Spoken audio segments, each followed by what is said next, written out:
አንድ ተማሪ በተለይ አካውንቲንግ ኤንድ ፋይናንስ ተማሪ የሆነ ሰው ስለ ፋንዳሜንታል አካውንቲንግ በቂ የሆነ እውቀት ሊኖረው ይገባል። የፋንዳሜንታል አካውንቲንግ ዋና እውቀት ያለው ሰው ለሚቀጥሉት ዓመታት ለሚወስዳቸው ኮርሶች መሰረት ይሆነዋል፣ እጅግ ውጤታማም እንዲሆን ያደርገዋል። ስለዚህ የፋንዳሜንታል አካውንቲንግን እያንዳንዷን ኮንሰፕት በሚገባ ማወቅ ለአንድ የአካውንቲንግ ኤንድ ፋይናንስ ተማሪ እንዲሁም ደግሞ ለሌሎችም የማኔጅመንትም የኢኮኖሚክስ ተማሪም ጥቅም አለው ማለት ነው። ዛሬ ስለ አካውንቲንግ ሳይክል እናወራለን። አካውንቲንግ ሳይክል እጅግ በጣም መሰረታዊ የሚባል መታወቅ ያለበት ለሌሎችም ኮርሶች ቤዝ ሊሆን የሚችል ነው። ሰላም እንዴት ናችሁ? ገናኖ አበበ ነኝ ከገናኖ ቱቶሪያልስ። እነዚህና መሰል ቪዲዮዎችን አብራችሁን ከቆያችሁ በዚህ ቪዲዮ ምነግራችሁ ይሆናል። ወደ ቪዲዮ ከመሄዳችን በፊት ግን ገናኖ ቱቶሪያልስን ሰብስክራይብ በማድረግ ቤተሰብ መሆን ትችላላችሁ። ቪዲዮ ከተመቻችሁ ለብዙ ሰዎች እንዲደርስ ላይክ፣ ኮሜንት፣ ሼር በማድረግ ለብዙ ሰዎች ያጋሩልኝ። ዛሬ ወደ ምንመለከተው ርዕሰ ጉዳይ እንሄድ። ፋንዳሜንታል አካውንቲንግ በባለፈው ቪዲዮ ላይ የመጀመሪያውን ቻፕተር ስፔሻሊ ቻፕተር 1ን አይተናል። ዛሬ ደግሞ ሁለተኛውን ቻፕተር የምንመለከት ይሆናል። ሁለተኛው ቻፕተር ፋንዳሜንታል አካውንቲንግ 1 ላይ አካውንቲንግ ሳይክል ፎር ሰርቪስ ጊቪንግ ቢዝነስ ኦርጋናይዜሽንስ አገልግሎት የሚሰጡ ድርጅቶች አካውንቲንግ ሳይክላቸው ምን ይመስላል የሚለውን ነገር እናያለን። አካውንቲንግ ሳይክል ምን ስቴፖችን በውስጡ ይዛል የሚለውንም በሚገባ በዚህ ቪዲዮ የምንመለከት ይሆናል። ከመጀመሪያው ከጆርናላይዚንግ እስከ መጨረሻው እስከ ፖስት ክሎዚንግ ትራያል ባላንስ በደንብ የምንመለከት ይሆናል። አብራችሁን ቆዩ። እንግዲህ ሁለተኛው ቻፕተር አካውንቲንግ ሳይክል ፎር ሰርቪስ ጊቪንግ ቢዝነስ ኦርጋናይዜሽን ላይ ከምናያቸው መሰረታዊ ከሚባሉ ነገሮች አንዱ እነዚህን ለርኒንግ ኦብጀክቲቮች ምን ማድረግ አለብን አቺቭ ማድረግ አለብን ከዚህ ቪዲዮ በኋላ። የመጀመሪያው ፎር ኤግዛምፕል ኤክስፕሌን ዋት አን አካውንት ኢዝ ኤንድ ሃው ኢት ሄልፕስ ኢን ዘ ሪከርዲንግ ፕሮሰስ። አካውንት ማለት ምን ማለት ነው? በሪከርዲንግ ፕሮሰስ ምንድነው ጠቀሜታው? ሪከርዲንግ ፕሮሰስ ላይ እኛን ምን ሊጠቅመን ይችላል የሚለውን ነገር እናያለን። ሁለተኛው ለርኒንግ ኦብጀክቲቭ ላይ ስለ ዴቢት ኤንድ ክሬዲትስ ኤክስፕሌን እናደርጋለን፣ ዲፋይን እናደርጋለን። እንዲሁም ደግሞ በአካውንቲንግ ወይም ደግሞ በቢዝነስ ትራንዛክሽን ውስጥ ያላቸውን መሰረታዊ ጥቅም የምንመለከት ይሆናል። ስለ ጆርናል፣ ሌጀር፣ ስለ ፖስቲንግ እንዲሁም ደግሞ እንዴት አድርገን አን አጀስትድ ትራያል ባላንስ ኤንድ አጀስትድ ትራያል ባላንስ እንደምናዘጋጅ፣ ስለ ፔሪድ አሳምፕሽን ኤንድ አክሩዋል ኤንድ ካሽ ቤዝ ኦፍ አካውንቲንግ በደንብ የምናይ ይሆናል። ስለ አጀስቲንግ ኤንትሪ፣ ሜጀር አጀስቲንግ ኤንትሪ ከምንላቸው ውስጥ ደግሞ ሞር ምናይ ይሆናል። እንዲሁም ደግሞ መጨረሻ ላይ ሪኬርድ ስቴፕስ ኢን አካውንቲንግ ሳይክል እስከምንላቸው መሰረት የሚባሉትን የምናይ ይሆናል። አንድ ባንድ እንመለከታቸዋለን። በዚህ ቻፕተር ከምናገኘው መሰረታዊ የሚባል የመጀመሪያ ቶፒክ አካውንት የሚል ይሆናል። በተለይ ደግሞ በአካውንቲንግ ስፔሻሊ ፋንዳሜንታል አካውንቲንግ ቱጋ ዋንም ቱጋም በጣም የተለመደ ቃል ነው። አካውንት ማለት ምን ማለት ነው የሚለውን ነገር ግን ሞር ማወቅ አለብን። እንግዲህ አካውንት ምንድነው? just is individual record of what business transactions like increase and decrease in specific asset level and ownership of what the company. አካውንት ማለት እንግዲህ የአንድን ቢዝነስ ኦርጋናይዜሽን ላይ የሚፈጸሙ ግብይቶችን ኢንዲቪጁዋል የሆነ ሪከርድ ነው። መጨመሩን መቀነሱን፣ በተለይ ደግሞ በድርጅቱ ሀብት ላይ፣ በድርጅቱ አሴት ላይ፣ በድርጅቱ ዕዳ ወይም ደግሞ ሊያቢሊቲ ላይ፣ በድርጅቱ ስቴክሆልደር ኢኩዊቲ ወይም ካፒታል ላይ፣ ረቨኑ እና ኤክስፐንስ አይተም ላይ የሚያመጣውን ኢፌክት ኢንክሪዝ እና ዲክሪዝ ኢፌክት ማለት ነው። ወይም ደግሞ ሲጨምርና ሲቀንስ የምናሳይበት ምን ይባላል? ጀስት አንድ አካውንት እንለዋለን። ይሄ ምንድነው? it just is a systematic arrangement that shows what the effect of what transactions and other events on a specific elements በእነዚህ በዘረዘርናቸው ኤሌመንቶች ላይ ያለውን መሰረታዊ የሆነ ኢፌክት የምናሳይበት ነው። ለምክንያቱም አንድ ድርጅት ላይ የሚፈጸሙ ግብይቶች የሆነ አካውንት ላይ የሆነ ስፔሲፊክ ኤሌመንት ላይ ምን አለው? መሰረታዊ የሆነ ኢፌክት አለው። ይሄንን ኢፌክት የምናይበት ዋሪኮሊት ምን ይባላል? አካውንት እንለዋለን ማለት ነው። በቀላል ቋንቋ አካውንት ስንል ሶስት መሰረታዊ ፓርቶች ሊኖሩት ይችላሉ። ታይትል ሊኖረው ይችላል፣ ስም የምንለው ነገር፣ ሌፍት ሳይድ አለው ወይም ደግሞ የዴቢት ሳይድስ የምንለው፣ ራይት ሳይድ ወይም ደግሞ ክሬዲት ሳይድስ የምንለው ሊኖር ይችላል ማለት ነው። እነዚህን መሰረታዊ ሶስት ነገሮችን አንድ አካውንት ሊኖሩት ይገባል ማለት ነው።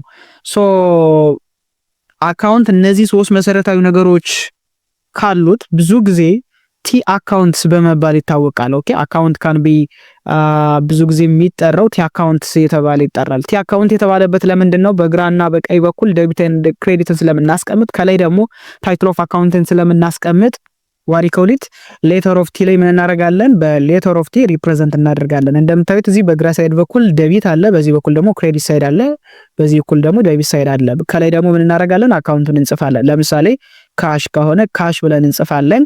አካውንት ሪሲቨብል ከሆነ አካውንት ሪሲቨብል ብለን እንጽፋለን። ኤኒዌይስ ግን አካውንት ምንድነው ሪፕሬዘንት የሚያደርገው ከተባለ it is just an individual record of what increase and decrease side so what a specific account so what a business organization የአንድን ድርጅት ስፔሲፊክ አካውንት መጨመሩና መቀነሱን የምንመዘግብበት what you call it ምን ይባላል? አካውንት ይባላል ማለት ነው።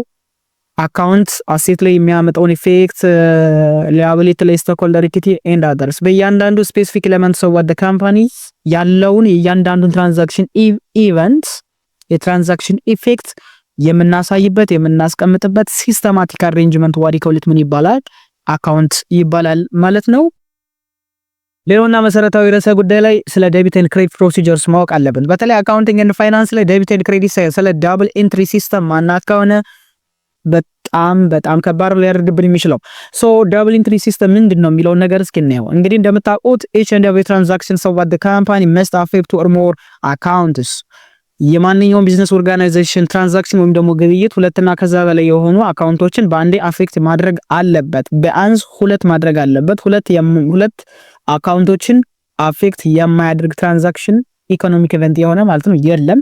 ስለዚህ ዳብል ኤንትሪ ሲስተምስ የምንለውም ለዛ ነው። ስለዚህ each transaction must affect two or more accounts of the company ምን ለማድረግ to keep the basic accounting equations in balance ቤዚክ አካውንቲንግ ኢኩዌሽን መሰረታዊ የምንለውን የአካውንቲንግን ኢኩዌሽን እኩል ለማምጣት በሚደረግ ሂደት ውስጥ እያንዳንዱ ግብይት እያንዳንዱ ትራንዛክሽን ሁለትና ከዛ በላይ የሆኑ ምኖችን አካውንቶችን ምን ማድረግ አለበት? አፌክት ማድረግ አለበት። አካውንቱ ኢት ሜይ ቢ ስፔሲፊክ አካውንት ሊሆን ይችላል ወይም ደግሞ ፐርማነንት አካውንትስ ኖርማል አካውንቶችን ሊሆን ይችላል። ብቻ ግን ሁለትና ከዛ በላይ የሆኑ አካውንቶችን አንድ ትራንዛክሽን ምን ማድረግ አለበት? አፌክት ማድረግ አለበት። ለምሳሌ አንድ ድርጅት እቃ የሚገዛው በምንድን ነው? ገንዘብ በመክፈል ነው። ስለዚህ ካሽ ይቀንሳል፣ ኢኩዊፕመንት ይጨምራል። ስለዚህ ሁለት አካውንቶችን ባንዴ ምን አድርጓል? አፌክት አድርጓል ማለት ነው። ስለዚህ ዳብል ኤንትሪ ሲስተም ምንድነው የሚለው each and every transaction of what the company must affect two or more accounts of what the company to keep the basic accounting equations in balance የድርጅቱን ቤዚክ አካውንቲንግ ኢኩዌሽንን ባላንስ በማድረግ ሂደት ውስጥ ሁለትና ከዛ በላይ የሆኑ አካውንቶችን አፌክት የሚያደርግልን ዳብል ኤንትሪ ሲስተም እንለዋለን።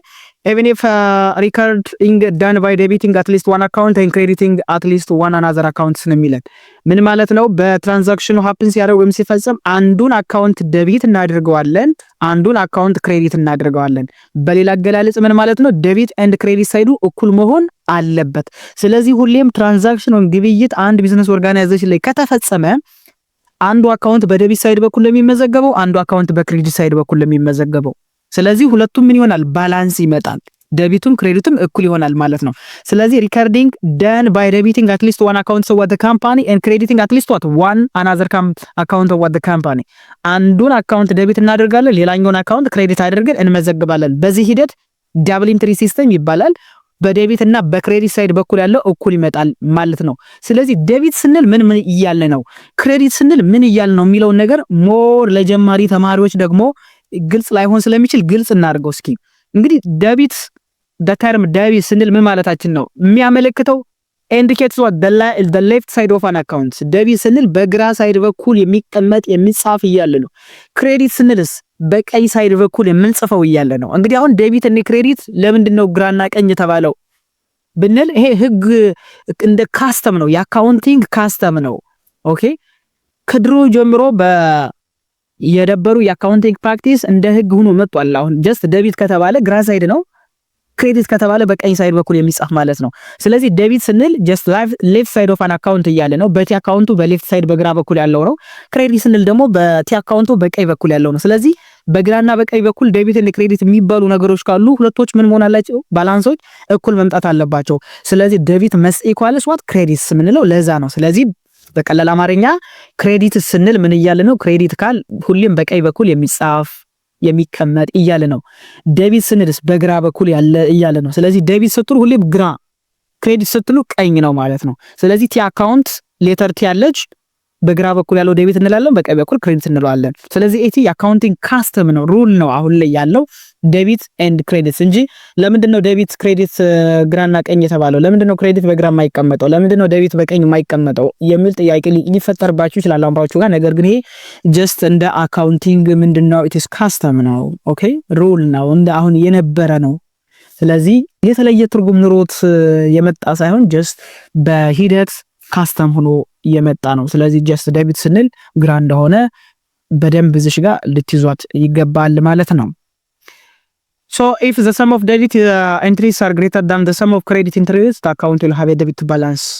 እንግዲህ አንድ አካውንትን ከመዘገብን በኋላ ዴቢት እና ክሬዲቱን ስናወዳደር በዴቢት በኩል ያለው ከክሬዲቱ ከበለጠ ኦኬ greater than the sum of the credit what you call it ይሄ አካውንት ምን ባላንስ አለው ይባላል? የዴቢት ባላንስ አለው ይባላል። ኦኬ የዴቢት ባላንስ አለው ይባላል። ለምሳሌ ካሽ የሚባል አንድ አካውንት ቢኖረንና በዴቢት እና በክሬዲት ሳይድ በኩል የመዘገብነውን ስናወዳደር መጨረሻ ላይ ምን ማለት ነው? ዴቢት ስንል there is inflow of cash አለ እያልን ነው። ምክንያቱም የድርጅቱን ካሽ እየጨመረ ነው። በኋላም እናየዋለን በደንብ። ክሬዲት ስንል ደግሞ የድርጅቱ ካሽ እየቀነሰ ነው ማለት። ስለዚህ ሁለቶችን ስናወዳደራቸው በዴቢት ሳይድ በኩል ያለው ከበለጠ የድርጅቱ ገቢ ወይም ደግሞ አጠቃላይ inflow of cash ከበለጠ ካሽ ምን አለው ይባላል? ዴቢት ባላንስ አለው። በግራ በኩል ያለው በልጧል ይባላል። በደንብ እናየዋለን። if the sum of the credit entries are greater than the sum of debits እንደገና ደግሞ በክሬዲት ሳይድ በኩል የጻፍነው የመዘገብነው ሪከርድ ያደረግነው ከሰም ኦፍ ዴቢት ኢንትሪስ ጋር ከበለጠ ይሄ ባላንስ ይሄ አካውንት ምን ይባላል? ክሬዲት ባላንስ ይባላል። ኦኬ ክሬዲት ባላንስ ክሬዲቱ ከዴቢት የሚበልጠው ከሆነ ነው። ስለዚህ ዴቢት ስንል ምን ማለት ነው? ክሬዲት ስንልስ ምን ማለት ነው የሚለውን ነገር ሞር እስኪ እንግዲህ በግራ ሌፍት ሳይድ ኦፍ አን አካውንት ዋት ይከሉት ዴቢትስ ይባላል ብለናል። ዴቢትስ ሁሌ የሚጨምረው መቼ ነው ከተባለ አንደኛ አሴት ሲጨምር ሁሌም በዴቢት በኩል ይጻፋል። አሴት ሲቀንስ በክሬዲት በኩል ይጻፋል። ሊያቢሊቲ ሲቀንስ በዴቢት በኩል ይጻፋል። እዳ ሲቀንስ፣ ሀብት ሲጨምር በዴቢት ይጻፋል። እዳም ሲቀንስ በዴቢት በኩል ይጻፋል። ሀብታችን ወይም አሴት ሲቀንስ በክሬዲት በኩል ይጻፋል። እዳ ሲጨምር በክሬዲት በኩል ይጻፋል። ኢኩዊቲ ሲጨምር በክሬዲት በኩል ወይም ደግሞ ይሄ ኢኩዊቲ የምንለው ሀብት ይሄ አንጥር ሀብት የምንለው ማለት ነው በክሬዲት በኩል ይጻፋል። ኢኩዊቲ ሲቀንስ በዴቢት በኩል ይጻፋል። ስለዚህ እነዚህ ህግ ናቸው። እነዚህን ህጎች መርሳት የለብንም ለወደፊትም። አሴት የሚባል ነገር ከጨመረ ሁሌም በዴቢት በኩል የሚጻፈው፣ ከቀነሰ በክሬዲት ነው። ሊያቢሊቲ የሚባልና ኢኩዊቲ የሚባል ሁሌ ምን ካደረገ ከጨመረ በክሬዲት በኩል ነው የሚጻፈው፣ ከቀነሰ በዴቢት ሳይድ በኩል ነው የሚጻፈው የሚለው ነገር ልናስተውል ይገባል። ለምሳሌ ይሄን ነገር እንመልከት። አሴት አንድ አካውንት ነው። እዚህ ጋር ዴቢት አለ፣ እዚህ ጋር ክሬዲት አለ። ክሬዲት በቀኝ በኩል ላይ ያለው፣ ይሄኛው ደግሞ ዴቢት በግራ ሳይድ በኩል ላይ ያለው። ስለዚህ አሴት ሲጨምር ዴቢት ላይ መመዝገብ አለበት ስላል ዴቢት ሹድ ኤክሰስ ክሬዲትስ ኦኬ። የአሴት ቫልዩ ሁሌም የምንመዘግበው አሴቱ ምን መሆን አለበት? ኦኬ ከክሬዲቱ መብለጥ አለበት ማለት ነው። ይሄንን ምን ማድረግ አለብን? አንደርስታንድ ማድረግ አለብን። ሶ አሴት ለምሳሌ እንመልከት። ይሄንን አሴት ስንመለከት እንግዲህ እንደምታዩት በዴቢት እና በክሬዲት በቀኝ በኩል ክሬዲት አለን፣ በግራ በኩል ዴቢት አለን። አሴት የሚል አንድ አካውንት አለን። አሴት እንደምታውቁት ሀብት ነው። ፐርማነንት አካውንት ሰው ባቴ ቢዝነስ ኦርጋናይዜሽን ዋሪ ከውልት አሴት ስንለዋለን። ሶ አሴት ኦልዌይስ ኖርማል ባላንሳቸው ዴቢት ነው ሲጨምሩ በዴቢት በኩል ስለሚመዘገቡ፣ ስለዚህ ዴቢት ሹድ ኤክሰስ ዋት ክሬዲትስ። እንግዲህ ዴቢት ከክሬዲቱ ምን ማድረግ አለበት ሲበል አሴት ኖርማል ባላንስ ወደ ምን እንላለን? ዴቢት ነው እንላለን። በዴቢት በግራ ሳይድ በኩል የመዘገብ ነው በዚህ በክሬዲት ሳይድ በኩል ከተመዘገበው ከበለጠ ማለት ነው። ከታች እንግዲህ ሊያቢሊቲ ደግሞ ምን እናያለን? አንድ አካውንት ፐርማነንት አካውንት ሰው ባቴ ቢዝነስ ኦርጋናይዜሽን ነው፣ የድርጅቱ እዳ ናቸው። ሊያቢሊቲ ደግሞ ክሬዲት ሹድ ኤክሰስ ዴብስ ነው የሚለው በዴቢት በኩል የተጻፈውና በክሬዲት በኩል የተጻፈው በክሬዲት በኩል ሲበልጥ ሊያቢሊቲ ኖርማል ባላንሱ ምንድነው? ክሬዲት ብለን እንጽፋለን። ስለዚህ አሴት ሲጨምር በዴቢት ይጻፋል፣ ሲቀንስ በክሬዲት ይጻፋል። ኖርማል ባላንሳቸው ወይም ደግሞ ሁሌም በሚጨምሩበት በኩል ነው ስለሚጻፍ ኖርማል ባላንሳቸው የአሴት ዴቢት ነው፣ የሊያቢሊቲ ደግሞ ኖርማል ባላንሱ ምንድነው? ክሬዲት ነው። አንድ ይሄንን ልንይዝ ይገባል። ስለዚህ ኖርማል ባላንስ ስንል it is just on the increase side of what a given account እያለ ነው። ኖርማል ባላንስ የሚባለው አካውንቱ የሚጨምረው በየትኛው ሳይድ በኩል የሚለው ነው ማየት ነው። ስለዚህ አሴት ሁሌም የሚጨምረው በግራ በኩል ከሆነ ኖርማል ባላንሱ የአሴት ምንድነው? ዴቢት ወይም ደግሞ ሌፍት ሳይድ ነው ማለት ነው። ሊያቢሊቲ የሚባለው የሚጨምረው በራይት ሳይድ በኩል በክሬዲት ሳይድ በኩል ከሆነ ክሬዲት የላያቢሊቲ ኖርማል ባላንስ ነው ማለት ነው። ስለዚህ ኖርማል ባላንስ ማለት ኢንክሪዝ ሳይድ ኦፍ ጊቨን አካውንት ማለት ነው፣ የሚጨምርበት ነው የምናየው። ይሄንን አንደርስታንድ ማድረግ አለብን። ይችኛዋን በደንብ አድርገን ልናያት ይገባል። ኢኩዊቲን እንመልከት። ኢኩዊቲ የድርጅቱ ምንድነው? አንጡራ ሀብት ነው። የድርጅቱ አንጡራ ሀብት ነው። ኢኩዊቲ እንደምታውቁት ይሄ ምንድነው ብለናል ቅድም? አንድ አካውንት ነው። ዴቢት ኤንድ ክሬዲት ብለን እዚህ ጋር በግራና በቀኝ በኩል እናስቀምጣለን። ስለዚህ ኢኩዊቲ የሚጨምረው መቼ ነው የሚለውን ነገር እንይ። ኢኩዊቲ የሚጨምረው ለምሳሌ ኢሹዋንስ ኦፍ ሼር ካፒታል ኦርዲናሪስ፣ አክሲዮን ሲሸጥ የአንድ ድርጅት ኢኩዊቲ ይጨምራል። ስለዚህ ሪቨኑ በተመሳሳይ ገቢ ሲሰበሰብ ኢኩዊቲ ይጨምራል። ስለዚህ ኢሹዋንስ ኦፍ ሰች ሼር ካፒታል ኦፍ ኦርዲናሪ ሪቨኑስ ምንላቸው ጀስት ኢንክሪዝ ኢኩዊቲ አካውንትስ ክሬዲት ነው።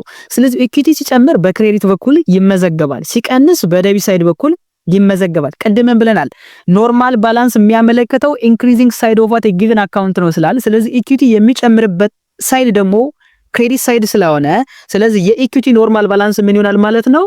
ክሬዲት ይሆናል። የኢኩዊቲ ኖርማል ባላንሱ ክሬዲት ይሆናል ማለት ነው። ሌላው ዲቪደንድ ነው። ዲቪደንድ የትርፍ ክፍፍል ማለት ነው። ድርጅቱ ካተረፈ በኋላ ያተረፈውን ትርፍ ለባለ አክሲዮኖች ሊያከፋፍል ይችላል በአመቱ መጨረሻ።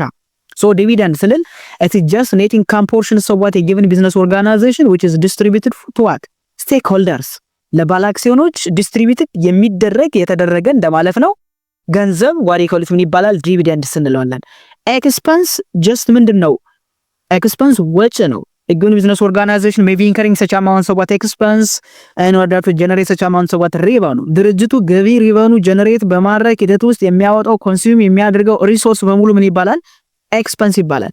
ስለዚህ ኤክስፐንስ ኢኩዊቲን ይቀንሳል፣ ዲቪደንድን በተመሳሳይ ኢኩዊቲን ይቀንሳል። ሪቨኑ እና ኢሹዋንስ ኦፍ ሼር ካፒታል ግን የድርጅቱን ኢኩዊቲ ይጨምራሉ። ስለዚህ እነዚህ በሙሉ ሲጨምሩ ኢኩዊቲ ኖርማል ባላንስ ዋሪ ኮሊት ክሬዲት እንለዋለን። ሼር ካፒታል ኦርዲናሪ ዴቢት ኤንድ ክሬዲት ሳይድ በኩል ነው። ሶ ሼር ካፒታል ኦርዲናሪ ከጨመረ በክሬዲት በኩል ይመዘገባል፣ ከቀነሰ በዴቢት።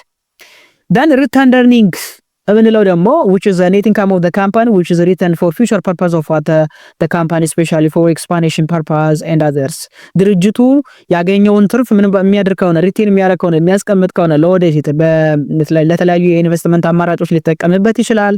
ድርጅቱን ለሞር ኤክስፓንድ ለማድረግ ሊሆን ይችላል። ዋሪ ኮሊቲ ምን ይባላል? ተቀማጭ ገንዘቡ ሪተርን ኤርኒንግስ ይባላል። ሲጨምር በክሬዲት በኩል ላይ ይጻፋል፣ ሲቀንስ በዴቢት ሳይድ በኩል ይጻፋል። ሶ ኖርማል ባላንሱ ክሬዲት ነው። ዲቪደንድ ደግሞ ሲጨምር ማለት ነው። ዲቪደንድ ማለት የድርጅቱ ኦልሬዲ ወጭ ነው፣ ምክንያቱም እንደ ወጭ ነው የሚቆጠረው ስለሚከፍል ማለት ነው። የትርፍ ክፍፍል ስለሆነ የድርጅቱን ኢኩዊቲ ይቀንሳል። ስለዚህ ድርጅቱ ኦልሬዲ ብዙ ዲቪደንድ የሚከፍል ከሆነ በዴቢት በኩል እንጽፈዋለን። ትንሽዬ ደግሞ ከሆነ ዋሪ ኮሊት የሚከፍል ከሆነ ማለት ነው በክሬዲት በኩል ያለውን ኢኩዊቲውን ስለሚቀንስ ክሬዲት አድርገን እንጽፋለን። ዲቪደንድ ደግሞ በኖርማል ሳይዱ፣ ስለዚህ የዲቪደንድ ኖርማል ሳይዱ ማለት ነው ምን ይሆናል ማለት ነው? ዴቢት ይሆናል። ስለዚህ እነዚህን በደንብ አንደርስታንድ ልናደርጋቸው ይገባል ማለት ነው። እነዚህን አንደርስታንድ ልናረጋቸው ይገባል። ረቨኑ እንደምታውቁት ረቨኑ ገቢ የድርጅቱ ገቢ እየጨመረ በሄደ ቁጥር በክሬዲት ሳይድ በኩል ለሚመዘገበው ኖርማል ባላንሱ የረቨኑ ምንድነው ማለት ነው? ኖርማል ባላንሱ ክሬዲት ነው። ረቨኑ ሲቀንስ ደግሞ ዴቢት ላይ ይመዘገባል። ኤክስፐንስ ሲጨምር ዴቢት ላይ ተቃራኒ ናቸው ሁለቶች። ወጪ ሲጨምር ዴቢት ላይ ይመዘገባል፣ ሲቀንስ ደግሞ ክሬዲት ላይ ይጻፋል። ስለዚህ the purpose of earning revenue is to benefit the shareholder of the company እንግዲህ የረቨኑ መሰረታዊ ፐርፐዝ አላማ ጥቅሙ ምንድነው? ገቢ መሰብሰብ የአንድ ድርጅት ዋና አላማው ምንድነው ከተባለ is to benefit the shareholder of the company የድርጅቱ ባለ አክሲዮኖችን ለመጥቀም ዌልዝ ማክሲማይዝ ለማድረግ ነው። እንደውም ደግሞ the effect of debits and credits on revenue account is the same as their effect on equity ላይ እንደምናውቀው ረቨኑ ጋርም ተመሳሳይ የሆነ ኢፌክት አለው ነው የሚለን። ሶ ኤክስፐንስ ሃቭ ዘ ኦፖዚት ኢፌክትስ ነው የሚለን። ኤክስፐንስ ደግሞ የረቨኑ ተቃራኒ ነው የሚለን። ኤክስፐንስ ዲክሪዝ ኢኩዊቲስ ኤንድ ሜቢ ካሽ so what a business organization which is actually paid within a cash ድርጅቱ በካሽ የሚከፍል ከሆነ የድርጅቱን ካሽ ይቀንሳል፣ የኢኩዊቲን በተመሳሳይ ሁኔታ ይቀንሳል። ስለዚህ ረቨኑ and ኤክስፐንስስ ተቃራኒ ናቸው ማለት ነው። ሶ በዚህ መንገድ አንደርስታንድ ልናደርግ ይገባል። ኤክስፐንስ ሁሌም ወጪ የሚጨምርብን ከሆነ በዴቢት ሳይድ በኩል ነው የምንመዘገበው፣ የሚቀንስ ከሆነ ደግሞ በክሬዲት ሳይድ በኩል እንጽፈዋለን ማለት ነው። ስለዚህ ኤክስፐንስ and ረቨኑ ተቃራኒ ናቸው ማለት ነው። ሶ እነዚህን አንደርስታንድ ማድረግ ለሌሎቹ ለቀሪ ከዚህ በኋላ ለምንሰራቸው እያንዳንዱ የአካውንቲንግ ሳይክል ስቴፖች እንደመነሻ ስለሚያገለግሉን እዚህ ጋር ጥሩና ኮንክሪት የሆነ አይዲያ እና ሐሳብ ልንወስድ ይገባል፣ ኮንሰፕቱን ልንረዳ ይገባል ማለት ነው። ሉክ ኖርማል ባላንስ ዴቢት ያላቸው ኖርማል ባላንስ ክሬዲት ያላቸው እናያለን። ኖርማል ባላንስ ኢንክሪዚንግ ሳይድ ኦፍ ጊቭን አካውንት ነው ማለት ነው ብለናል። ኖርማል ባላንስ እንል አካውንቱ የሚጨምርበት ትክክለኛ ቦታ ነው የምናየው። ስለዚህ አሴት የሚጨምርበት ትክክለኛ ባላንስ ሲጨምር የሚጻፍበት በዴቢት ሳይድ በኩል ነው። ስለዚህ ኖርማል ባላንሱ የአሴት ዴቢት ነው። ኤክስፐንስ ሲጨምር የምንመዘግበት በዴቢት ሳይድ በኩል ነው። ስለዚህ የኤክስፐንስ ኖርማል ባላንሱ ዴቢት ነው። ሊያቢሊቲ ሲጨምር የሚመዘገብበት በክሬዲት ሳይድ በኩል ነው። ስለዚህ የሊያቢሊቲ ኖርማል ባላንስ ክሬዲት ነው። ኦኬ ክሬዲት ነው። በደንብ ይችን አንደርስታንድ ማድረግ አለባችሁ። የኢኩቲ ኖርማል ባላንሱ ክሬዲት ነው። ለምን ኢኩቲ ሲጨምር የሚመዘገበው በክሬዲት ሳይድ በኩል ነው። የረባኑ ኖርማል ባላንስ ክሬዲት ነው። ስለዚህ ሲጨምር የሚመዘገበው በክሬዲት ሳይድ በኩል ስለሆነ ኖርማል ባላንሱ ምን ይሆናል ማለት ነው? ክሬዲት ይሆናል። ስለዚህ እነዚህ ኖርማል ባላንስ ኦፍ ክሬዲት ያላቸው እነዚህ ሶስት መሰረታዊ ነገሮች ናቸው። ሊያቢሊቲ፣ ኢኩቲ እና ረባኑ። ኖርማል ባላንስ ዴቢት ያላቸው ደግሞ አሴትስ፣ ኤክስፐንስ እና ዲቪደንድ ናቸው። ሌሎችም ብዙ ነገሮች መዘርዘር ይችላል፣ ግን እነዚህ እጅግ በጣም መሰረታዊ ስለሚባሉ እነዚህን አንደርስታንድ ማድረግ አለብን ማለት ነው። ሶ አሁን ያየናቸውን እስኪ ሳመራይዝ እናድርጋቸው። ሳመሪ ኦፍ ዴቢትስ ኤንድ ክሬዲት ሩልስ ስንል ዴቢት ስንል ሌፍት ሳይድ እያለ ነው፣ ክሬዲት ስንል በቀኝ ሳይድ በኩል እያለ ነው። ስለዚህ የመጀመሪያው ስቴትመንትስ ኦፍ ፋይናንሻል ፖዚሽን ወይም ደግሞ ባላንስ ሺት የምንለው የምናገኛቸው 3 ፐርማነንት አካውንት ኦፍ ዋት የጊቨን ቢዝነስ ኦርጋናይዜሽንስ የምንላቸው አሉ። በጣም እነዚህ መሰረታዊ ነገር ናቸው። 3 ናቸው።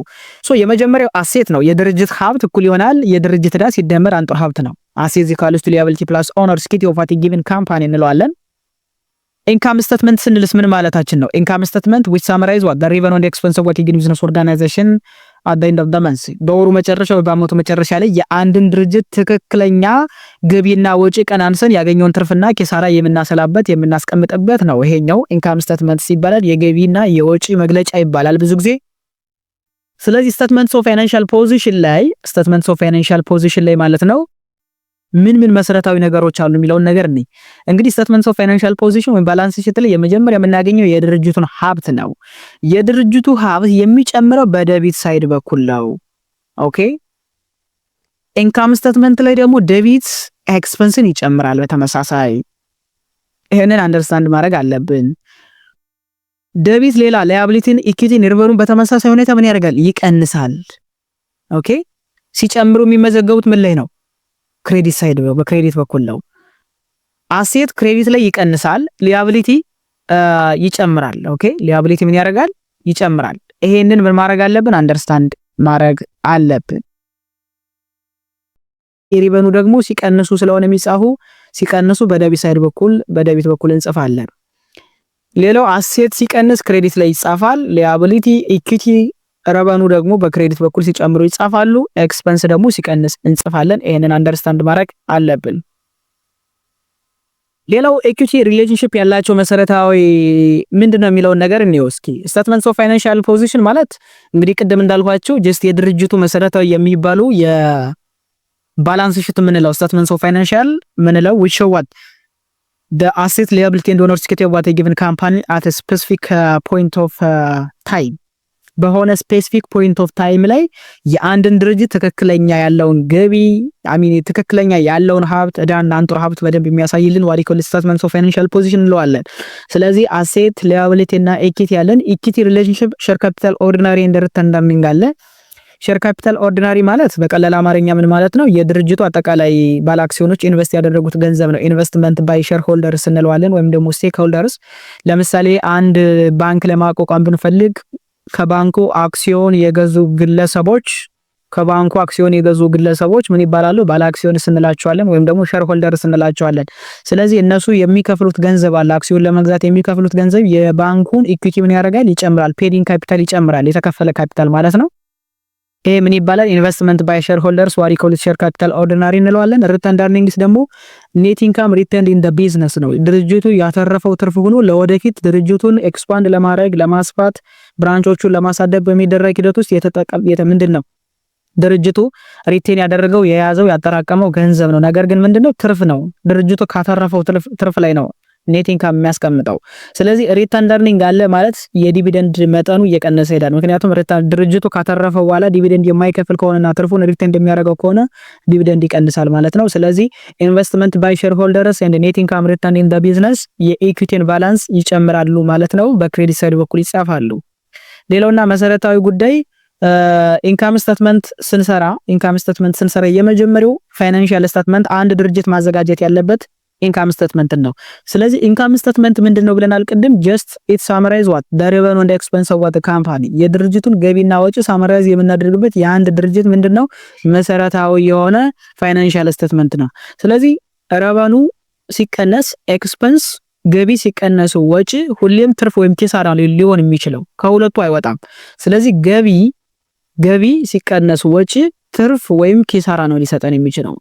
ትርፍ ወይም ደግሞ ኪሳራ ማግኘታችንን ከሰረን በኋላ ነው የምናውቀው። ስለዚህ ይችን ያገኘናትን ኔት ኢንካም ወይም ደግሞ ኔት ሎዝ ወዴት እንሄዳለን? ይችን ሰርተን ማለት ነው ሁለተኛውን ሪተርን ኤርኒንግ ስቴትመንት እንሰራለን። አጠቃላይ የካፒታላችንን የመጨረሻ የአመቱ መጨረሻ የሚኖረንን የካፒታል ማጠን እንሰራበታለን።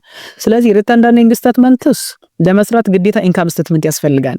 so without preparing such income statements of the company ሪተርን ኤርኒንግ ስቴትመንት መስራት አንችልም።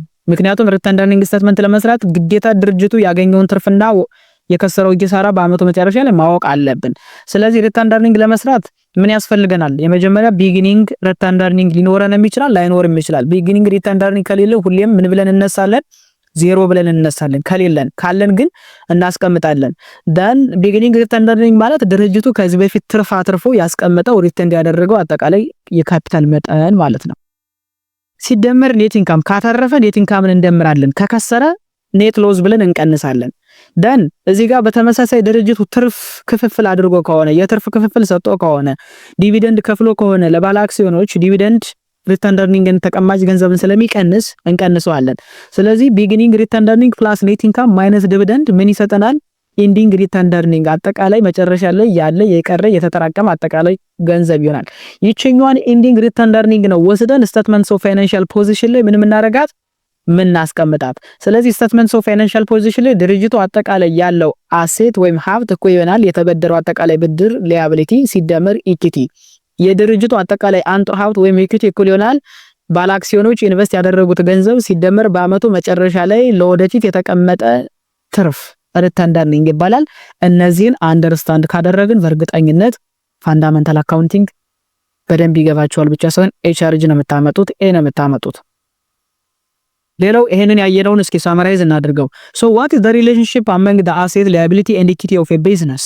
እነዚህ ሶስት አካውንቶች ምን ይባላሉ? ፐርማነንት አካውንት ይባላሉ፣ ሪል አካውንት ይባላሉ። ፐርማነንት አካውንት ወይም ሪል አካውንት ማለት ከአመት እስከ አመት የማይዘጉ ከአንድ አመት ወደሚቀጥለው አመት ባላንሳቸው ትራንስፈር የሚደረግ ፖስት ክሎዝ የሚደረጉ መሰረታዊ የአንድ ድርጅት አካውንቶች ናቸው። እነዚህ ቤዚክ አካውንቲንግ ኢኩዌሽን ላይ የምንጠቀማቸው ናቸው። ስለዚህ ቤዚክ አካውንቲንግ ኢኩዌሽን አሴት ኢኳልስ ቱ ሊያቢሊቲ ፕላስ ኢኩቲ የሚል ቀመር አለ። አሴት ላይ ደግሞ ዴቢት ኤንድ ክሬዲት የሚባል ህግ አለ። ሊያቢሊቲ ላይም ኢኩቲ ላይም የነ ህግ እንተገብራለን ቤዚክ አካውንቲንግ ኢኩዌሽን ላይ። አሁን የምታዩት አሴት እኩል ይሆናል ሊያቢሊቲ ሲደመር ኢኩቲ። እንግዲህ ሀብት የማን ድምር ነው? የዕዳ ሲደመር የአንጡ ሀብት ድምር ነው ማለት ነው። ስለዚህ ኤክስፓንድ ስናደርገው ኢኩዌሽኑን አሴት ዴቢት ኤንድ ክሬዲት አለን እና ቀኝ ሳይድ አለው። ስለዚህ አሴት ሲጨምር በዴቢት በኩል ይመዘገባል። ኦኬ የዴቢት ኤንድ ክሬዲት ኢፌክቱን የምናየው እዚህ ጋር ነው። ስለዚህ አሴት ሲጨምር ፕላስ ዴቢት ሲቀንስ ክሬዲት እናደርጋለን። ሊያቢሊቲ ሲጨምር በክሬዲት በኩል እንመዘግባለን፣ ሲቀንስስ በዴቢት በኩል እንመዘግባለን። ሼር ካፒታል፣ ሪተርን ኤርኒንግ፣ ዲቪደንድ፣ ሬቨኑ፣ ኤክስፐንስ በሙሉ አፌክት የሚያደርጉትን በቀጥታ ማለት ነው ኢኩቲን ነው። ኢኩቲን አፌክት ያደርጋሉ። ስለዚህ ሼር ካፒታል ሁሌም የድርጅቱ ባለ አክሲዮኖች ያላቸው የካፒታል መጠን እየጨመረ በሄደ ቁጥር በዴቢት በኩል እንመዘግባለን፣ ሲቀንስ በክሬዲት። ዳን ሪተርን ኤርኒንግም ምንድነው የተቀማጭ ገንዘብ እየጨመረ በሄደ ቁጥር ምን እናደርጋለን? ሪተርን ኤርኒንግ ክሬዲት እናደርጋለን፣ ዳን ዴቢት እናደርጋለን ሲቀንስ። ዳን ማይነስ ሼር ካፒታል ፕላስ ሪተርን ኤርኒንግ ኢኩቲን በቀጥታ የሚጨምሩ ናቸው። ዲቪደንድ ደግሞ ኢኩቲን በቀጥታ የሚቀንስ ነው። ስለዚህ ዲቪደንድ ምን ካደረገ ኦኬ ዲቪደንድ ከተከፈለ ኢኩቲን ስለሚቀንስብን ክሬዲት ኢፌክት አለው፣ ኔጌቲቭ ኢፌክት ነው ያለው። ፖዚቲቭ ሲሆንስ ደግሞ ዲቪደንድ ደግሞ ዴቢት ከሆነ ኢኩቲ ላይ ምንም አይነት ኢፌክት አያመጣም ማለት ነው። ስለዚህ ዴቢት እናደርጋለን። ሪቨኑ ከጨመረ ኢኩቲን ይጨምራል፣ ፕላስ የሆነ ኢፌክት እዚህ ጋር ያሳያል፣ ኢኩቲን ይጨምራል ማለት ነው። ሪቨኑ ከቀነሰብን ደግሞ ኢኩቲን ይቀንስብናል፣ በዴቢት በኩል ይመዘገባል። ኤክስፐንስ ሁሌም ሲጨምር ኢኩቲን ይቀንስብናል ዴቢት ጋር። ኢፌክት አለው ማለት ነው። ኤክስፐንስ ደግሞ ሲቀንስ ክሬዲት ላይ ይመዘገባል። ሶ the equation must be in balance after every transaction. total debit must equals total credit. ከእያንዳንዱ ትራንዛክሽን ከእያንዳንዱ ግብይት በኋላ እያንዳንዱ ትራንዛክሽን በዴቢት እና በክሬዲት ሳይድ በኩል የተመዘገቡት እኩል የሆነ ባላንስ ማሳየት አለባቸው። እያንዳንዱ ትራንዛክሽን ባላንሱ በዴቢት እና በክሬዲት ሳይድ በኩል የተመዘገበው እኩል መምጣት አለበት ማለት ነው። ይሄንን እዚህ ጋር አሴት ላያቢሊቲ ኤንድ ኢኩዊቲ የሚለውን የነዚህን መሰረታዊ የዴቢት ኤንድ ክሬዲት ሩልስ ማወቅ ይጠበቅብናል ማለት ነው። ሌላውና መሰረታዊ ጉዳይ በዚህ ፋንዳሜንታል አካውንቲንግ 1 ቻፕተር 2 አካውንቲንግ ሳይክል ኢን ሰርቪስ ጊቪንግ ቢዝነስ ኦርጋናይዜሽን ላይ ከምናገኘው መሰረታዊ ቶፒክ አንዱ ስቴፕስ ኢን ዘ ሪከርዲንግ ፕሮሰስ፣ ትራንዛክሽን ሪከርድ በምናደርግበት ሂደት የምንከተላቸው መሰረታዊ የሆኑ ስቴፖች፣ ነጥቦች፣ ቅድመ ሁኔታዎች ቅደም ተከተሎች ምንድናቸው የሚለው ነገር እናያለን። ሶ እነዚህን ስቴፖች ኢን ዘ ሪከርዲንግ ፕሮሰስ ሶ ምን ማለት ነው?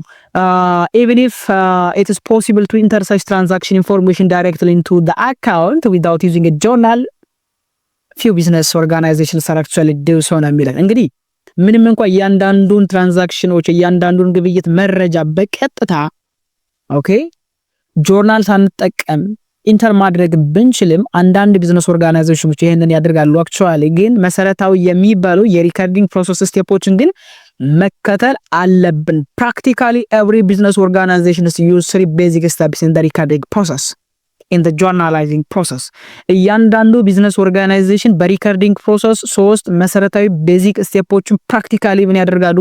ይጠቀማሉ። የመጀመሪያው analyze each transaction for its effects on the account. ሁሌም ሪከርድ በመናደርግበት ሂደት የመጀመሪያ ስራችን መሆን ያለው እያንዳንዱን ትራንዛክሽን እያንዳንዱን ግብይት አናሊሲስ መስራት አለብን። አናላይዝ ቢዝነስ ትራንዛክሽን ማድረግ አለብን። እያንዳንዱ ትራንዛክሽን በየትኛው አካውንት ነው ኢፌክት የሚያመጣ ብለን አንደርስታንድ ማድረግ አለብን። አሴት ጋር ነው ኢፌክቱ ያለው፣ ሊያቢሊቲ ጋር ነው ኢፌክቱ ያለው፣ ኢኩዊቲ ላይ ነው ኢፌክት ያለው፣ ረቨኑ ኤክስፐንስ ሪተርን እርኒንግ ላይ የትኛው ጋር ነው ኢፌክት የሚያመጣ ብለን ይሄንን ማየት አለብን። አናሊሲስ መስራት አለብን። ሁለተኛ አናላይዝ ያደረግነውን ትራንዛክሽን ምን ማድረግ አለብን? እያንዳንዷን የግብይት መረጃ የትራንዛክሽን መረጃ ጆርናል ላይ ማስገባት አለብን። ኢንተር ዘ ትራንዛክሽን ኢንፎርሜሽን ኢን አ ጆርናል። ጆርናል ላይ ምን ማድረግ አለብን? ማስገባት አለብን። ጆርናል ምንድነው የሚለው ነገር በኋላ ነገራችኋለሁ። ጆርናል እያንዳንዱ ግብይት እያንዳንዱ ትራንዛክሽን የሚመዘገብበት ነው። ቡክስ ኦፍ ጆርናልስ እንለዋለን ብዙ ጊዜ ይሄን እናያለን። ሶስተኛውና መሰረታዊ ጉዳይ የመዘገብነውን እያንዳንዱን መረጃ ወደ ሌጀር አፕሮፕሪየት በሆነ መንገድ ፖስት እናደርጋለን፣ ትራንስፈር እናደርጋለን፣ ኮፒ ፔስት እናደርጋለን። እነዚህን 3 መሰረታዊ ስቴፖች እያንዳንዱ ቢዝነስ ኦርጋናይዜሽን ፕራክቲካሊ በሪከርዲንግ ፕሮሰስ ይጠቀማል፣ ያደርጋል። ፕራክቲካሊ ማለት ነው። ነገር ግን ብዙ ጊዜ እያንዳንዱ ቢዝነስ ኦርጋናይዜሽን ጀስት መረጃውን ቀጥታ ጆርናል ላይ እናስገባለን ከዛ በኋላ ፖስት ምናምን ሊያደርጉ ይችላሉ። ፕራክቲካሊ ግን እነዚህን ስቴፖች አልፈን ነው እዛ ፖይንት ላይ የምንደርሰው። ሶ the recording process begins within the transactions ነው የሚለው በአንድ ቢዝነስ ኦርጋናይዜሽን እንግዲህ የመጀመሪያው የሪከርዲንግ ፕሮሰስ ትራንዛክሽን ላይ ነው። መነሻችን ግብይት ነው። ግብይቱን ማናቅ ከሆነ ስለ ግብይቱ አናሊሲስ ማንሰራ ከሆነ ግብይቱ የትኛውን አካውንት የትኛውን ቤዚክ አካውንቲንግ ኢኩዌሽን ላይ ምን አይነት ኢፌክት እንደሚያመጣ ካልተረዳን ቀጥሎ ያለው ስቴፕ አይገባንም። ስለዚህ the recording process begins with what the transactions የሚለው ለዛ ነው። የእያንዳንዱ ቢዝነስ ኦርጋናይዜሽን ሪከርዲንግ ፕሮሰስ የሚጀምረው ከትራንዛክሽን ከግብይት ነው። ስለዚህ እያንዳንዱ ቢዝነስ ዶክመንት ደግሞ ይሄንን ትራንዛክሽን አናሊሲስ በመናደርግበት ጊዜ ምን ማድረግ አለብን ማለት ነው? እንደ ኤቪደንስ መቀመጥ አለበት። ለምሳሌ የሽያጭ ደረሰኞች ሊሆኑ ይችላሉ። ደረሰኝ ሴል ሪሲትስ ምንላቸው፣ ቼክ ካለ ቼኩ መቀመጥ አለበት። የክፍያ የተከፈለ ካለ ቢል ኦፍ ፔመንት ካለ መቀመጥ አለበት። እነዚህ ካን ቢ ኮንሲደርድ አስ ኤቪደንስ ኦፍ ዋት ኢች ትራንዛክሽን፣ ለእያንዳንዱ ትራንዛክሽን እንደ ኤቪደንስ ያገለግላሉ። ስለዚህ እነዚህን ቢዝነስ ዶክመንትስ ብለን መያዝ አለብን። ስለዚህ ሪከርድ ስናደርግ ደረሰኙን ማየት አለብን። ቼኩን ማየት አለብን። የተከፈለበትን እያንዳንዱን ደረሰኝ ማየት አለብን። እነዚህ መሰረታዊ የሚባሉ ትራንዛክሽን ላይ የምናገኛቸው ናቸው። So the company analyzes the evidence, this evidence to determine the transaction effect on specific accounts like asset, liability, equity, revenue, expense, return earnings and others as well as dividends. በየትኛው ስፔሲፊክ አካውንት ላይ ምን አይነት ኢፌክት ትራንዛክሽን ኢፌክቱ ምንድነው የሚለው ነገር ምን እናደርጋለን? ኤቪደንሱን ካየ በኋላ ዲተርማይን ያደርጋል ማለት ነው። ፋይናሊ it transfer the journal entry to the such ledgers. ጆርናል ኢንትሪ ወደ ሌጀር ትራንስፈር እናደርጋለን። ስለዚህ ዋሪ ኮሊቲ ፖስቲንግ ይባላል እናየዋለን። ሶ ይሄን እንደምትመለከቱት እንግዲህ ሪከርዲንግ ፕሮሰስ ነው። የመጀመሪያ ምንድነው ያደረገው ትራንዛክሽኑን አናሊሲስ ማድረግ ነው የጀመረው። ደረሰኞችን እናያለን። ከዛ ደረሰኞችን ካየን በኋላ ትራንዛክሽኑን ግብይቱን እንመዘግባለን፣ ጆርናል ላይ እናስገባለን። ጆርናል ላይ ከመዘገብን በኋላ እንደገና ምን እናደርጋለን? የመዘገብነውን ጆርናል ከጄኔራል ጆርናል ወደ ጄኔራል ሌጀር ትራንስፈር እናደርጋለን። ትራንስፈሪንግ ጆርናል ኢንፎርሜሽን ቱ ሌጀር አካውንትስ። ሌጀር አካውንት እያንዳንዱ ስፔሲፊክ አካውንት የራሱ የሆነ ሌጀር አካውንት አለን። እዛ ጋር እናስገባና የመጨረሻውን ኤንዲንግ ባላንስ የምናይበት ሂደት ነው። ስለዚህ ሪከርዲንግ ፕሮሰሱ እነዚህን 3 መሰረታዊ የሆኑ ፕሮሲጀሮችን አልፎ ነው የሚሄደው ማለት ነው። ይህንን ልንረዳ ይገባል። ሌላውና መሰረታዊ ጉዳይ እንግዲህ ከሪከርዲንግ በኋላ ከአናሊሲስ ቢዝነስ ትራንዛክሽን በኋላ በጣም ብዙ የሚመጡ ስቴፖች አሉ። ሳመሪ ኦፍ ዘ አካውንቲንግ ሳይክልስ እነዚህን ነው እንግዲህ በዚህ ቻፕተር የምናያቸው እነዚህን ነው። እነዚህን መሰረታዊ የአካውንቲንግ ሳይክል የተረዳ ተማሪ በእርግጠኝነት መናገር እችላለሁ አካውንቲንግ ላይ በቂ የሆነ እውቀት ይኖረዋል፣ በቂ የሆነ አንደርስታንድ ማድረግ ይኖረዋል፣ በቂ የሆነ አንደርስታንዲንግ አለው ማለት ነው። እነዚህ ደግሞ ለአድቫንስድም ለኢንተርሚዲየትም እጅግ በጣም መሰረታዊ የሆኑ ቶፒኮች ናቸው። ሶ አካውንቲንግ ሳይክል 9 መሰረታዊ የአካውንቲንግ ሳይክሎች አሉ። ኦፕሽናል ስቴፖች ደግሞ 3 አሉን። ኦፕሽን አላቸው። እነሱንም መጠቀምም አለመጠቀም እንችላለን እንዳስፈላጊነቱ። እነዚህ ግን እጅግ በጣም መሰረታዊ የምንላቸው ናቸው። ለምሳሌ የመጀመሪያው ስቴፕ አናላይዝ ቢዝነስ ትራንዛክሽን። አሁን ያየነውን እያንዳንዱን ቢዝነስ ትራንዛክሽን በየትኛው አካውንት ላይ ኤፌክት እንዳለው መጀመሪያ አናሊሲስ መስራት አለብን። ይሄ የመጀመሪያ ስቴፓችን ነው። ኦኬ፣ የመጀመሪያው መሰረታዊ ስቴፕ ቁጥር 1 አናሊሲስ መስራት ነው። ሁለተኛ ትራንዛክሽኑን መመዝገብ አለብን፣ ጆርናላይዚንግ። ሶስተኛ የመዘገብነውን ትራንዛክሽን ወደ ሌጀር ፖስት ማድረግ አለብን። አራተኛ ሌጀር ላይ ካስቀመጥን በኋላ የእያንዳንዱን ሌጀር አካውንት ላይ የተቀመጠውን ኢንዲንግ ባላንስ ወስደን አናጀስተር ትሪያል ባላንስ እናስቀምጣለን። ኦኬ፣ አናጀስተር ትሪያል ባላንስ እንሰራለን። ከአናጀስተር ትሪያል ባላንስ ማለት ያልተስተካከለ የሂሳብ ግኝት በዴቢት እና በክሬዲት ሳይድ በኩል የተመዘገበው እንዳጋጣሚ እኩልም ሊመጣ ይችላል፣ እኩልም ላይመጣ ይችላል። እኩል ካልመጣ ወይም ከመጣ ምን ያስፈልገናል? አጀስቲንግ ኢንትሪ ያስፈልገናል። ስለዚህ ከዚህ በኋላ 5ኛ ስቴፕ ጆርናላይዝ ኤንድ ፖስት አጀስቲንግ ኢንትሪ፣ ማስተካከያ የሚባሉ ጆርናል ኢንትሪዎችን ምን እናደርጋለን? እንመዘግባለን፣ አጀስት እናደርጋለን። አጀስት ካደረግን በኋላ ያልተስተካከለው የሂሳብ ግኝት ወደ ተስተካከለ የሂሳብ ግኝት ይመለሳል። ያ ማለት አጀስትድ ትሪያል ባላንስ የተስተካከለ የሂሳብ ግኝት 6ኛው ስቴፕ ላይ እናገኛለን። ከተስተካከለው የሂሳብ ግኝት ላይ ድርጅቶች ፋይናንሻል ሪፖርት ያዘጋጃሉ። ላይክ ፋይናንሻል ስቴትመንት ወይም ፋይናንሻል ሪፖርት ላይክ ኢንካም ስቴትመንት፣ ስቴትመንትስ ኦፍ ሪተርን ኤርኒንግ፣ ባላንስ ሺት ኦር ስቴትመንትስ ኦፍ ፋይናንሻል ፖዚሽን፣ ስቴትመንትስ ኦፍ ካሽ ፍሎውስ የመሳሰሉትን ፋይናንሻል ሪፖርት ያዘጋጃሉ። እዚህ ጋር ምን እናያለን? the final output of accounting what we call it ፋይናንሻል ስቴትመንት ነው። የአካውንቲንግ የመጨረሻ መሰረታዊ የሆነ ግቡ አውትፑቱ ምንድነው ከተባለ ፋይናንሻል ስቴትመንት ነው፣ ፋይናንሻል ሪፖርት ነው። ኦኬ፣ ስለዚህ የአካውንቲንግ የመጨረሻውን አውትፑት ፋይናንሻል ሪፖርት ምን እናደርጋለን? እናዘጋጃለን።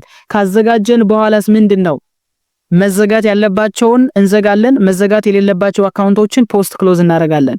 ክሎዚንግ ኤንትሪ ኤንድ ፖስት ክሎዚንግ ትሪያል ባላንስ እናመጣለን። ስለዚህ ክሎዚንግ ኤንትሪ ላይ በአመቱ መጨረሻ ላይ መዘጋት ያለባቸውና ወደ ፐርማነንት አካውንት መቀየር ያለባቸው ነው። ለምሳሌ በአንድ አመት ውስጥ የተገኘ ገቢና የወጣ ወጪ በዛው አመት መዘጋት አለበት። ትርፉ ወደ ሪተርን ኤርኒንግ መዘጋት አለበት። ይሄ አንድ ነው። ዲቪደንድን በተመሳሳይ ባጭሩ ኦል ኖሚናል አካውንትስ ኦር ቴምፖራሪ አካውንትስ በአመቱ መጨረሻ ላይ ምን መደረግ አለባቸው? መዘጋት አለባቸው።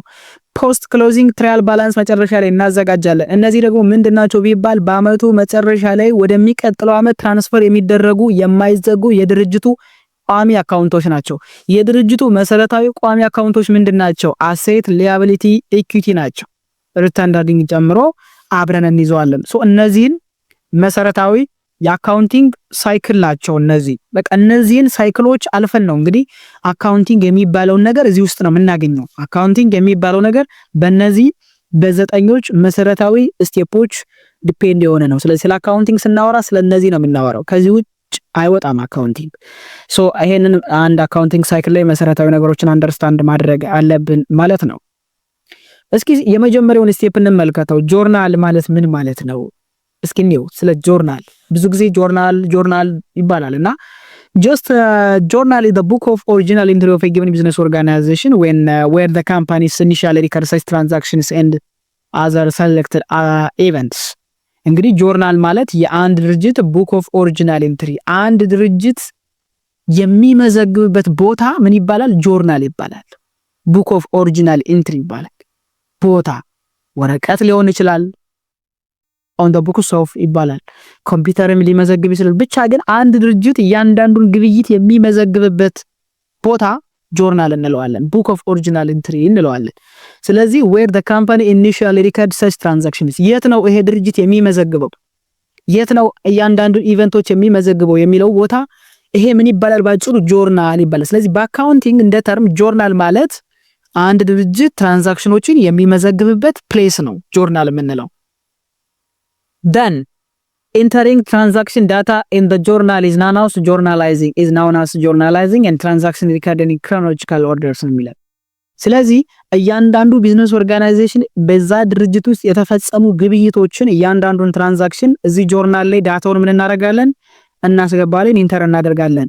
ይሄንን ዳታውን ኢንተር የማድረግ ሂደት የመመዝገብ ሂደት ምን ይባላል ለሚለን ጆርናላይዚንግ ይባላል። ስለዚህ ጆርናላይዚንግ is the process of what recording such transaction on the books of what original entry። ጆርናላይዚንግ ማለት የአንድን ቢዝነስ ኦርጋናይዜሽን ትራንዛክሽኖች ጆርናል ላይ ቡክስ ኦፍ ኦሪጂናል ኤንትሪ ላይ የመመዝገብ ሂደት ምን ይባላል? ጆርናላይዚንግ። ስለዚህ ጆርናላይዚንግ ስንል ሂደት ነው። it is the process of what recording such transactions on the books of what original entry on the books of what journal እያለ ነው። በጆርናል ላይ የመመዝገብ ሂደት ምን ይባላል? ጆርናላይዚንግ ይባላል። ስለዚህ ጆርናላይዚንግ ምንድነው? ሪከርዲንግ እንደማለት ነው። ሪከርዲንግ ማለት ጆርናላይዚንግ መመዝገብ ነው። ሶ የሚመዘገበው በምንድነው ከተባለ በቅደም ተከተል እንደ ግብይቶች እንደተፈጸሙበት እንዳመጣጣቸው ነው። መስከረም 1 የተፈጸመ ግብይት ካለ መስከረም 1 ላይ ብለን እንመዘግባለን። መስከረም 6 የተፈጸመ ግብይት ካለ መስከረም 6 ብለን በቀኑ መሰረት እንመዘግባለን። ስለዚህ በእያንዳንዱ በቅደም ተከተል ክሮኖሎጂካሊ ሲስተማቲክ በሆነ መንገድ መመዝገብ ጆርናላይዚንግ ይባላል ማለት ነው። ስለዚህ ጆርናላይዚንግ ስንል ምን ማለታችን ነው? it is systematic ነው። just a systematic process of what recording transactions on the books of what journal entry የሚለውን ነገር on the books of what original entry የሚለውን ነገር አንደርስታንድ ማድረግ አለብን። ሌላው ካምፓኒ may use various kinds of what journals but every company had the most basic form of journals why call it a journal። ብዙ ድርጅቶች የተለያዩ የጆርናል አይነቶችን ሊጠቀሙ ይችላል። ነገር ግን አብዛኛው ድርጅቶች የሚጠቀሙትና የተለመደው የጆርናል አይነት ጄኔራል ጆርናል የሚባለው ነው። ስፔሻል ጆርናል የሚባልም አለ እና ያለን ወደፊት ጄኔራል ጆርናል የሚለውን ግን አብዛኛው ድርጅቶች ይጠቀሙታል። ስለዚህ ጄኔራል ጆርናል ማለት አብዛኛው እያንዳንዱ ትራንዛክሽን የሚመዘገብበት ቡክስ ኦፍ ኦሪጂናል ኤንትሪ ዋሪኮል ጄኔራል ጆርናል እንለዋለን። ዲቴል የሚመዘገብበት ነው። ሶ ኮንትሪቢዩሽን በሪከርዲንግ ፕሮሰስ ላይ አለው yes አለው። አንደኛ we are going to disclosing the complete effect of a transaction። እያንዳንዱን ትራንዛክሽን መሰረታዊ የሆነ ኢፌክትስ እያንዳንዱን ጨርሰን ዲስክሎዝ እናደርጋለን፣ መረጃውን እናቀርባለን።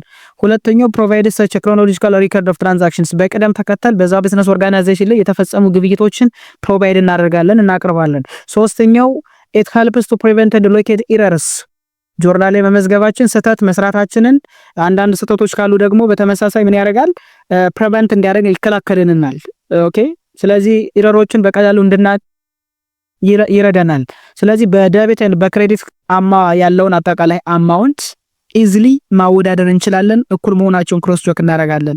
ስለዚህ ጆርናላይዚንግ እጅግ በጣም መሰረታዊ የሆነ ጠቀሜታ ለአንድ ድርጅት አለው ማለት ነው። ይሄንን መረዳት አለብን። እስኪ እነዚህን ኤግዛምፕሎች እንይ። ስለ ጆርናላይዚንግ ዛሬ በደንብ ማወቅ አለብን። ጆርናላይዚንግ ይሄ መመዝገብ ሪከርዲንግ ፕሮሰሱን እንዴት ነው የሚመዘገበው የሚለው ነገር በቲዮሪ ያየውን ፕራክቲካሊ በኤግዛምፕል እናያለን። ሶ የመጀመሪያው ጆርናላይዚንግ የአካውንቲንግ ሳይክል የመጀመሪያው ስቴፕ እንግዲህ አናላይዚንግ ሰች ቢዝነስ ትራንዛክሽንስ ነው። ኢንተሪንግ ትራንዛክሽን ዳታ ኢን ዘ ጆርናል ጆርናል ላይ ዳታን ማስገባት ምን መምሰል አለበት የሚለው እናያለን። ይሄንን እስኪ ኤግዛምፕል እንየው። On September 1, shareholder invested €50,000 cash in the corporation in exchange for ordinary share. ይልና Softbyte purchased computer equipment for €7,000 cash። ይሄ ጥያቄ ተሰጥቶናል። ይሄ ግብይት ነው። ትራንዛክሽን ነው። ምንድነው የተባለው? መስከረም 1 የሼር ሆልደሮች ማለት ባለ አክሲዮኖች አጠቃላይ 15000 ዩሮ ገንዘብ ኢንቨስት አደረጉ። ምን ለማድረግ? የት ነው ኢንቨስት ያደረጉት? ኮርፖሬሽን ላይ። ምን ለመግዛት? አክሲዮን ለመግዛት፣ ኦርዲናሪ ሼር ወይም አክሲዮን ለመግዛት። ይሄ ድርጅት አጠቃላይ የገዛው ምንድነው? በተጨማሪ ኮምፒውተር ኢኩዊፕመንት በ7000 ብር ገዛን የተባለው። ስለዚህ ቅድምም ብለናል ኢንቨስትመንት ባይ ሼር ሆልደርስ ወይም ደግሞ ባለ አክሲዮኖች አክሲዮን ሲገዙ ገንዘብ ይከፍላሉ። እነዚህም በተመሳሳይ 15000 ዩሮ ኢንቨስት አድርገዋል። የገዙት ግን ምንድነው? ሼር ወይም አክሲዮን የገዙት። ስለዚህ ጀነራል ጆርናል እንዴት ይመዘገባል የሚለውን ነገር እናያለን። የመጀመሪያ ጆርናላይዚንግ የሚባል ሪከርዲንግ የሚባል ነገር ስናስብ መጀመሪያ ልንጽፈው የሚገባ ምን አለን? ቀን መጻፍ አለበት። የመጀመሪያው ክሮኖሎጂካል ኦርደር በቅደም ተከተል መመዝገብ አለባቸው ያለው ለዛ ነው። ስለዚህ ሲስተማቲክ በሆነ መንገድ የመጀመሪያው ዴት ቀን መስከረም 1 2014 ብለን እንጽፋለን። ደን አካውንት ታይትል እና ዴቢት ክሬዲት ሳይድ እንዲሁም ደግሞ ሪፈረንስ ናምበር ካለን በተመሳሳይ ደረሰኝ ኤቪደንስ መኖር ስላለበት ሪፈረንስ ናምበሩን እንመዘግባለን። እዚህ ጋር ጆርናል 1 ብለን መመዝገብ አለብን። ቅድም እያንዳንዱ ቢዝነስ ዶክመንት ኤቪደንስ መቅረብ አለበት ስላል እስኪ እንስራ። እንግዲህ ጀነራል ጆርናል ላይ ምን ብለን እንጽፋለን? ድርጅቱ 15000 ካሽ ሼር ሆልደሮች ማለት ነው ኢንቨስት ሲያደርጉ የድርጅቱ ካሽ በ15000 ይጨምራል። አሴት ወይም ደግሞ ካሽ የሚጨምር ከሆነ ሁሌም ደግሞ የሚጻፈው በግራ ሳይድ በኩል ነው፣ በዴቢት በኩል ነው የሚጻፈው። ስለዚህ ካሽ በ15000 ዴቢት ይሆናል፣ ይጨምራል ማለታችን ነው። ሼር ካፒታል ኦርዲናሪ ለመግዛት ነው ድርጅቱ ሼር ሆልደሮች የከፈሉት።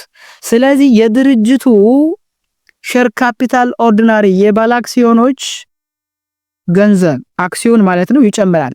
ኢሹ ስላደረገ ድርጅቱ አክሲዮን ኢሹ ስላደረገ በ15000 ክሬዲት ይሆናል። አንድ ይሄንን መረዳት አለበት።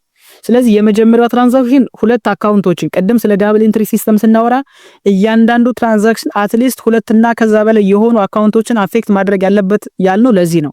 አሁን ካሽን አፌክት አድርጓል። ካሽ አሴት ነው። ሼር ካፒታል ኦርዲናሪ አፌክት ሆኗል። ሼር ካፒታል ኦርዲናሪ ኢኩዊቲ ነው። ስለዚህ ኢኩዊቲ ወይም ሼር ካፒታል ኦርዲናሪ በ15000 ጨመረ። ካሽ ደግሞ በተመሳሳይ በ15000 ጨመረ የድርጅቱ። ሁለተኛው ኢኩዊፕመንት በ7000 ተገዝቷል። ኢኩዊፕመንት እንደምታውቁት ኮምፒውተር ስለተገዛ የድርጅቱ አሴት በ7000 ጨምሯል። የተገዛው በጥሬ ገንዘብ ስለሆነ የድርጅቱ ካሽ ይቀንሳል። በስንት? በ7000። ስለዚህ ካሽ ሲጨምር በዴቢት የሚመዘገብ ከሆነ ሲቀንስ ደግሞ መመዝገብ ያለበት በክሬዲት ነው። በክሬዲት በኩል 7000 እናስቀምጣለን። ኢኩዊፕመንት ኮምፒውተር ነው፣ የድርጅት ሀብት ነው። የድርጅት ሀብት ወይም አሴት ሲጨምር ደግሞ መመዝገብ ያለበት በምን ሳይድ በኩል ነው? በዴቢት በኩል ነው። ስለዚህ ዴቢት በ7000 ኢኩዊፕመንትን እንጨምራለን፣ ካሽን ደግሞ በ7000 ምን እናደርጋለን? እንቀንሳለን። ስለዚህ ኢኩዊፕመንት በ7000 ዴቢት ክሬዲት በዴቢት እና በክሬዲት ሳይድ በኩል ያለው ባላንስ እኩል መምጣት ያለበት ያለው ለዚህ ነው። አሁን እነዚህን እዚህ ጋር የተፈጸመውን ግብይት አይተን በዴቢት እና በክሬዲት በኩል የተመዘገበውን ባላንስ ብንሰራ በዴቢት በኩል 15000 ሲደመር 7000 21000 አለን። በክሬዲትም በተመሳሳይ 21000 አለን። ስለዚህ ተመሳሳይ ነው። ቀደም ብለናል ዴቢት ኤንድ ክሬዲት ሳይድ መስት ቢ ኢኳል መምጣት አለበት ያልነውም ለዚህ ነው። ስለዚህ የመጀመሪያው ትራንዛክሽን ወይም የመጀመሪያው ግብይት ጀነራል ጆርናል ላይ በዚህ መንገድ ይቀመጣል። ስለዚህ ይሄ ጆርናል ኢንትሪ ይባላል። አጠቃላይ ምን ይባላል? ጆርናል ኢንትሪ ይባላል። የመመዝገብ ሂደቱ ደግሞ እዚህ ጋር የምንመዘግብበት ሂደቱ ምን ይባላል? ጆርናላይዚንግ ይባላል። So journalizing ምንድነው? The process of what? Recording these transactions on the books of what? Original entry on the books of what? journal ምንለው ለዚህ ነው። ጀነራል ጆርናል ላይ እንመዘግባለን ያለው ለዚህ ነው። ይሄንን አንድ መረዳት አለብን። ሌላው ደግሞ simple and compound entries። simple and compound entry ምንድነው ከተባለ በአንድ ትራንዛክሽን ሁለትና ከዛ በላይ የሆኑ ግብይቶች ሊፈጸሙ ይችላሉ። ሁለት አካውንቶችን በአንድ ትራንዛክሽን በአንድ ግብይት ላይ ሁለትና ከዛ በላይ የሆኑ አካውንቶችን አፌክት ሊያደርግ ይችላል። በዚህ ሂደት ሲምፕል ኤንድ ኮምፓውንድ ኢንትሪስ የሚባል ሊፈጠር ይችላል። ኮምፓውንድ ማለት ብዙ ሁለትና ከዛ በላይ 3 4 5 ሊሆን ይችላል። ይሄንን ኤግዛምፕል እስኪ እንየው። on July 1 ሳይ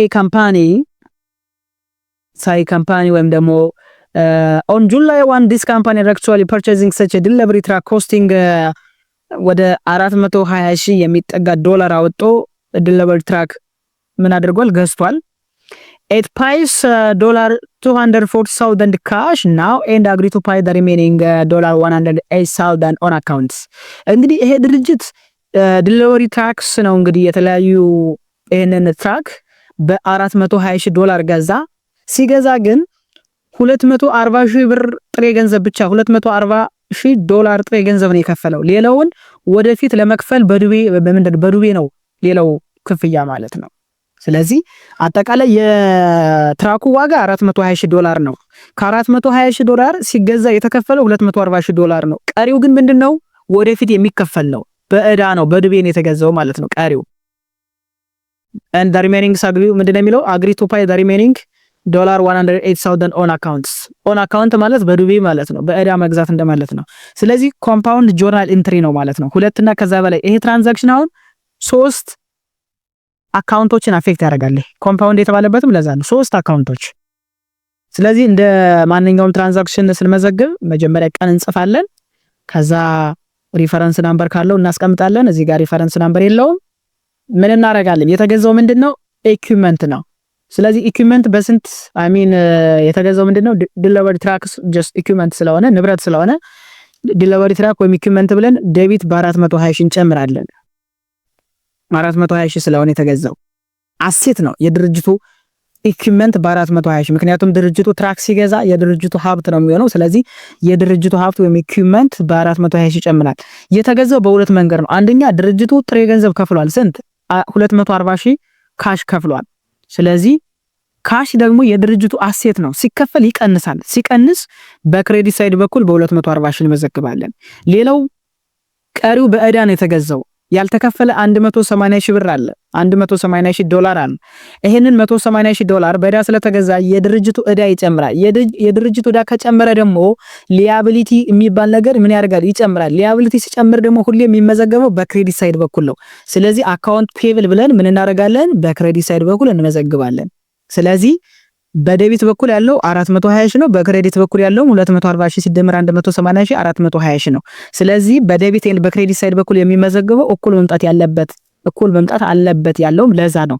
ስለዚህ ሲምፕል ኤንድ ኮምፓውንድ ኢንትሪስ ምንለው ለዚህ ነው። ሲምፕል ጀስት ሁለት አካውንቶችን አፌክት የሚያደርግ ነው። ኮምፓውንድ ስንል ግን ሁለትና ከዛ በላይ 1 3 4 አካውንቶችን አፌክት ሊያደርግ የሚችል ከሆነ ኮምፓውንድ ኢንተረስት ልንለው እንችላለን ማለት ነው። ሌላው ይሄንን የመዘገብነውን ጆርናል ወደ ሌጀር ትራንስፈር ልናደርገው እንችላለን። ኦኬ ትራንስፈር ልናደርገው እንችላለን። so the entire group of accounts maintained by a company the ledger አብዛኛውን የመዘገብነውን እያንዳንዳን ግሩፕ ኦፍ አካውንትን ሊይዝልን የሚችል የምናስቀምጥበት ሌጀር ይባላል። ሶ ሌጀር ላይ እያንዳንዷ ስፔሲፊክ አካውንት መቀመጥ አለበት። እያንዳንዷ ስፔሲፊክ አካውንት ላይ የተፈጸሙ ግብይቶች ለየብቻ ባላንሳቸው መሰራት አለበት። ስለዚህ the entire group of accounts maintained by a given business organization what we call it ledger እንለዋለን። ስለዚህ ሌጀር ላይ entire group of accounts አንድ ላይ ምን የሚደረጉበት ነው? የሚቀመጡበት የሚሰሩበት ነው ኢንዲቪጁዋሊ ማለት ነው። ስለዚህ ሌጀር ማለት ባጭሩ keeps in one place all the information about changing a specific account balance and specific account ወይም and specific account of a given business organization እዛ አካውንት ላይ እያንዳንዱ የተፈጸሙ ግብይቶችን መረጃዎችን በአንድ ቦታ ላይ የምናስቀምጥበት ነው። ከዛ መጨረሻ ላይ ባላንሱን የምናቅበት ነው። ይሄ ምን ይባላል? ሌጀር ይባላል። so the process of transferring such essential facts and figures from the books of original entry to ledger what we call posting ይባላል። ከምንድነው ከጆርናል ወደ ሌጀር ጄኔራል ጆርናል ላይ የመዘገብነውን ዳታ ኢንፎርሜሽን ወደ ሌጀር የምንወስድበት ሂደት ምን ይባላል? ፖስቲንግ ይባላል። the process of transferring such transactions from journal to ledger what we call it posting ይባላል። ይሄንን እናያለን። ሶ ወደ ሌጀር አካውንት እናመጣለን ማለት ነው። ስለዚህ ላይክ ድርጅቶች ጄኔራል ጆርናል እንደሚጠቀሙ ሁሉ ጄኔራል ሌጀር የሚጠቀማሉ። ቀደም ብለናል። አንዳንድ ድርጅቶች የተለያዩ ቫሪየስ ካይንድ ኦፍ ጆርናል ይጠቀማሉ። ነገር ግን አብዛኛው ድርጅቶች የሚጠቀሙት ጄኔራል ጆርናል ነው እንዳለው ሁሉ አሁንም just companies may use various kinds of what ledgers like special ledger but every company has a general ledgers። ነገር ግን አብዛኛው ቢዝነስ ኦርጋናይዜሽን እና እያንዳንዱ ቢዝነስ ኦርጋናይዜሽን ግን ቢያንስ አንድ ጄኔራል ሌጀር እና ጄኔራል ጆርናል አላቸው። ሶ አሴት ሊያቢሊቲ ኢኩዊቲ ሊይዝ የሚችል ሌጀር አላቸው። ሶ ኢንዲቪጁዋል አሴት ስንል ጀስት ላይክ ኢኩዊፕመንት፣ ላንድ፣ ሳፕላይስ፣ ካሽ፣ ኢንቨንተሪ፣ አካውንት ሪሰብል እነዚህ ምንድን ናቸው? ኢንዲቪጁዋል አካውንት ስፔሲፊክ አካውንት ናቸው። ነገር ግን አሴት ውስጥ ነው የሚገኙት። ኢንዲቪጁዋል ላያቢሊቲ ስንል ላይክ ኢንተረስት ፔየብል፣ ሳላሪ ኤንድ ዌጅስ ፔየብል፣ አካውንት ፔየብል፣ ኖትስ ፔየብልስ ኤንድ አዘርስ እነዚህም የድርጅት ዕዳ ናቸው። ነገር ግን ሊያቢሊቲ በሚባል ስር ነው ያሉት። ኢኩዊቲ ውስጥ ምን ያለው? ሳላሪ ኤንድ ዌጅ ኤክስፐንስ ይቀንሳል። ሰርቪስ ረቨኑ ኢኩዊቲን ይጨምራል። ዲቪደንድ ኢኩዊቲን ይቀንሳል። ሪተርን ኤርኒንግ ኢኩዊቲን ይጨምራል። ሼር ካፒታል ኦርዲናሪ ኢኩዊቲን ይጨምራል። እነዚህ በሙሉ ደግሞ ኢንዲቪጁዋል ኢኩዊቲ ስንላቸዋለን። እነዚህ ፐርማነንት አካውንት ስንላቸዋለን። አሴት ሊያቢሊቲ ኢኩዊቲ ምንላቸውን እዚህ ውስጥ ደግሞ ስፔሲፊክም ሊኖር ይችላል። ፐርማነንትም ደግሞ ወደ አሴት ሊመጡ ይችላሉ ማለት ነው። ሶ እነዚህን ሌጀር ላይ እናስቀምጣለን ማለት ነው። ይሄ መሰረታዊ ጉዳይ ነው። ሌላው ስታንዳርድ ፎርም ኦፍ አካውንት ምን መምሰል አለበት? ስታንዳርድ ፎርም ኦፍ አካውንት ምን መምሰል አለበት የሚለው እናየው። ሶ the simple T account form used in accounting textbooks is often very useful for illustration purpose። በተለይ አንዳንድ ኤግዛምፕሎችን ስንሰራ አንዳንድ ኢሉስትሬሽኖችን ብዙ ጊዜ ስንሰራ ለመሰረታዊ ለኤግዛምፕል ጥቅም ሲባል ብዙ ጊዜ ቲ አካውንትስ በመባል ይጠራል። ሌተር ቲ እንደምታዩት ምን አለው? ኦኬ ሌተር ቲ እንደምታዩት ምን አለ? ጀስት እዚህ ጋር የግራ ሳይድ በኩል ይታየናል፣ በዚህ በኩል የቀኝ ሳይድ። ሶ ለኤግዛምፕል እና ለማስረዳትም ቀላል ስለሆነ ቲ አካውንትስ በመባል ይታወቃል አካውንት። ሶ ነገር ግን በፕራክቲስ ደረጃ ግን the account forms used in ledger are much more structured በጣም structured የሆነ እያንዳንዱ የሆነ ህግና ስርዓት ያለው 3 መሰረታዊ ኮለመን ያለው ነው። 3 ኮለመን ፎርም ኦፍ አካውንት ማለት 3 ኮለመን ማለት ምን ማለት ነው? ኮለመን እና ራው አይ ቲንክ ታውቃላችሁና ኮለመን 3 ቢያንስ 3 ኮለመን ፎርም ኦፍ አካውንት አለው። it has many columns like debit, credit and balance like ለምሳሌ እንደዚህ አይነት ነገር ቢኖረን ይሄኛው እዚህ ጋር አንድ አካውንት እንጽፋለን። ሶ እዚህ ጋር ምን አለን? ዴቢት አለን በዴቢት በኩል በግራ ሳይድ በኩል፣ እዚህ ጋር ደግሞ በክሬዲት ሳይድ አለን። ለመጨረሻ ላይ ምን አለን? እዚህ ጋር ማለት ነው ባላንስ እንጽፋለን ማለት ነው። ባላንስ እንጽፋለን። ስለዚህ what you call it accounts always has many columns like debt, credit and normal balance, and the balance in the account is determined after each transaction። ከእያንዳንዱ ግብይት መጨረሻ ላይ ምን እናደርጋለን? ባላንሳቸውን እንፈልጋለን ማለት ነው። so company use the explanation space reference columns to provide special information about each transactions። ለእያንዳንዱ ትራንዛክሽን ደግሞ ድርጅቶች የተለያዩ ኤክስፕላኔሽን ስፔስ ሊጠቀሙ ይችላሉ፣ ሊያብራሩ ይችላሉ። ሪፈረንስ ኮለመን ደግሞ ደረሰኝ ቁጥር ካለው ያንን ሊያስቀምጡ ይችላሉ። ኤንድ አዘርስ ኤኒዌይስ ግን አካውንት ምን አለው? መሰረታዊ የሆነ ፕራክቲካሊ ማለት ነው ስትራክቸርድ የሆነ ህግ አለው ማለት ነው። ቲ አካውንትስ እየተባለ ግን ብዙ ጊዜ ይጠራል። ላይክ ይሄንን ይመስላል 3 ኮለመን ፎርም ኦፍ አካውንት ያለው ለዚህ ነው። ቀደም ያው እዚህ ጋር ለምሳሌ ምን ይታያችኋል? ካሽ ይሄ አካውንት ኔም ነው። አካውንት ኔም ከዛ እዚህ ጋር ምን ናምበር ሪፈረንስ ናምበር አለን። እዚህ ጋር የደረሰኝ ቁጥር ሊኖር ይችላል። ከዛ እዚህ ጋር ቀን አለ፣ ቀኑን እንመዘግባለን። ያስፈልገው ከሆነ ይሄንን ትራንዛክሽን ኤክስፕሌን እናደርጋለን፣ እናብራራለን። አስፈላጊ ነው ከተገኘ፣ አላስፈላጊ ከሆነ ምንም ኤክስፕሌን ማድረግ አያስፈልግም። ሪፈረንስ ናምበር የእያንዳንዱ የደረሰኝ ቁጥር ሪፈረንስ ናምበር ካላት እዚህ ጋር እናደርጋለን፣ ስፔሲፊክ የሆነ ማለት ነው እንመዘግባለን። ደን በዴቢት ሳይድ በኩል መመዝገብ ያለበት ይመዘገባል፣ በክሬዲት ሳይድ በኩል መመዝገብ ያለበት ይመዘገባል። ዘን መጨረሻ ላይ ምን አለ እዚህ ጋር ባላንስ ብለን እናደርጋለን እናስቀምጣለን ማለት ነው። እናስቀምጣለን። ስለዚህ ስንት መሰረታዊ 3 ነገሮችን እናገኛለን ማለት ነው። ይሄንን በደንብ አደረጋል። የማይቀሩ የሚባሉት ግን የማይቀሩና እጅግ በጣም ማንዳቶሪ የምንላቸው አሉ። ለምሳሌ ዴቢት፣ ክሬዲት ማንዳቶሪ ነው። ኦኬ ቀኑ ማንዳቶሪ ነው፣ መታወቅ አለበት። እነዚህ ባላንስ በጎን መቀመጥ አለበት። እነዚህ ሪፈረንስ ናምበር ኤክስፕላኔሽን ግን አዘር ናቸው። ጀስት ለኤቪደንስ ለሚያገለግሉ እንጠቀማቸዋለን እንጂ ግዴታ ላይሆኑ ይችላሉ። እነዚህ ግን ዴቢት፣ ክሬዲት እና ባላንስ አስዌላስ ቀኑ ግን በደንብ መታወቅ አለበት ማለት ነው። ይሄንን ካየን እስኪ ስለ ፖስቲንግ እንይ። ደግሞ እንግዲህ ፖስቲንግ እጅግ በጣም መሰረታዊ ቅድም ስላየ ነው ምንድነው የሚለውን ነገር እንይ እስኪ። ፖስቲንግ ጀስት ምን ማለት ነው ብለናል? ኢት ኢዝ ዘ ፕሮሰስ ኦፍ ትራንስፈሪንግ ጆርናል ኢንትሪስ ቱ ዘ ሌጀር አካውንትስ ነው ብለናል። እንግዲህ ፖስቲንግ ማለት አንድ ድርጅት ከጆርናል ወደ ሌጀር የመዘገበውን እያንዳንዱን ትራንዛክሽን ትራንስፈር የሚያደርግበት ፖስት የሚያደርግበት ሂደት ምን ይባላል? ፖስቲንግ ነው ብለናል። ሂደት ነው። ኢት ኢዝ ዘ ፕሮሰስ ኦፍ ዋት ትራንስፈሪንግ ጆርናል ኢንትሪስ ቱ ዋት ዘ ሌጀር አካውንት። ከጆርናል ኢንትሪ ወደ ሌጀር አካውንት ትራንስፈር የምናደርግበት ዋሪኮሊት ምን ይባላል? ፖስቲንግ ይባላል ማለት ነው። ስለዚህ ፖስት በማድረግ ሂደት ውስጥ በጣም ብዙ ስቴፖችን ልናልፍ እንችላለን፣ ግን መሰረታዊ የሚባሉ ስቴፖችን እንያቸው እስቲ። ፖስቲንግ ኢንቮልቭ ዘ ፎሎዊንግ ስቴፕስ ኢን ኤ ቢዝነስ ኦርጋናይዜሽን ኦል ኦቨር ዘ ወርልድ። ሶ የመጀመሪያው ስቴፕ መሰረታዊ አንድ ላይ የምናገኘው ኢን ዘ ሌጀር ኢንተር ኢን ዘ አፕሮፕሪየት ኮለመንስ ኦፍ ዘ አካውንት ዴቢት ኤንድ ዘ ዴት ዘ ጆርናል ፔጅ ዴቢት አማውንት ሾዊንግ ዘ ጆርናል። የመጀመሪያ ሌጀር ላይ ማስቀመጥ ያለብን ምንድነው ይለናል። አፕሮፕሪየት ኮለመን ላይክ ዴቢት መሆን ያለበትን ዴቢት እናደርጋለን። ቀኑን መጻፍ አለብን። ጆርናል ፔጁን መጻፍ አለብን፣ ከየት እንደመጣ። ዴቢት አማውንቱ መታወቅ አለበት፣ መመዝገብ አለበት። ሁለተኛው ኢን ዘ ሪፈረንስ ኮለመን ኦፍ ዘ ጆርናል ላይ ያስቀምጥነው ሪፈረንስ ኮለመን ላይ በሳንሰሳት አካውንት ናምበሩን በተመሳሳይ በምን ያህል አማውንት ዴቢት እንደሆነ ፖስት ማድረግ አለብን። ሶስተኛ ኢን ዘ ሌጀር አፕሮፕሪየት የሆነ ኮለመን አካውንት ላይ ክሬዲትም ከሆነ በተመሳሳይ ክሬዲት አማውንት ላይ የሚታየውን ገንዘብ ጆርናል ፔጁን ቀኑን ቁጭ አድርገን ማስቀመጥ አለብን። በተመሳሳይ ደግሞ ሪፈረንስ ኮለመን ኦፍ ዘ ጆርናልን በተመሳሳይ ጋር ማስቀመጥ። በአጭሩ ምን ማለት ነው? ጄኔራል ጆርናል ላይ የተቀመጡ እያንዳንዳቸውን ትክክለኛ መረጃ ሌጀር ላይ አምጣን ፖስት ማድረግ አለብን፣ ስህተት ከሰራን ስለሚበላሽብን። ሶ በአጭሩ ጆርናል ላይ የተመዘገበውን ነገር አንስተን ኮፒ አድርገን ሌጀር ላይ ፔስት እንደማድረግ ነው። ሌላ የተለየ ነገር የለውም። ይሄ ምን ይባላል? በአጭሩ ፖስቲንግ ይባላል። በኤግዛምፕል እናያለን። ቻርት ኦፍ አካውንት ስንልስ ምንድነው? ከሌጀር ጋር ግንኙነት አለው። በደንብ ግልጽ ለማድረግ ከዚህ ጋር ማየት አለብን። ቻርት ኦፍ አካውንት ስንል ምን ማለት ነው? ስለዚህ ቻርት ኦፍ አካውንት it is actually the number and type of account differ for each companies። እያንዳንዱ ድርጅት እያንዳንዱ ቢዝነስ ኦርጋናይዜሽን የሚጠቀመው የአካውንት መጠንና የአካውንት ታይፕ ሊለያይ ይችላል፣ እንደየድርጅቱ ነባራዊ ሁኔታ ማለት ነው።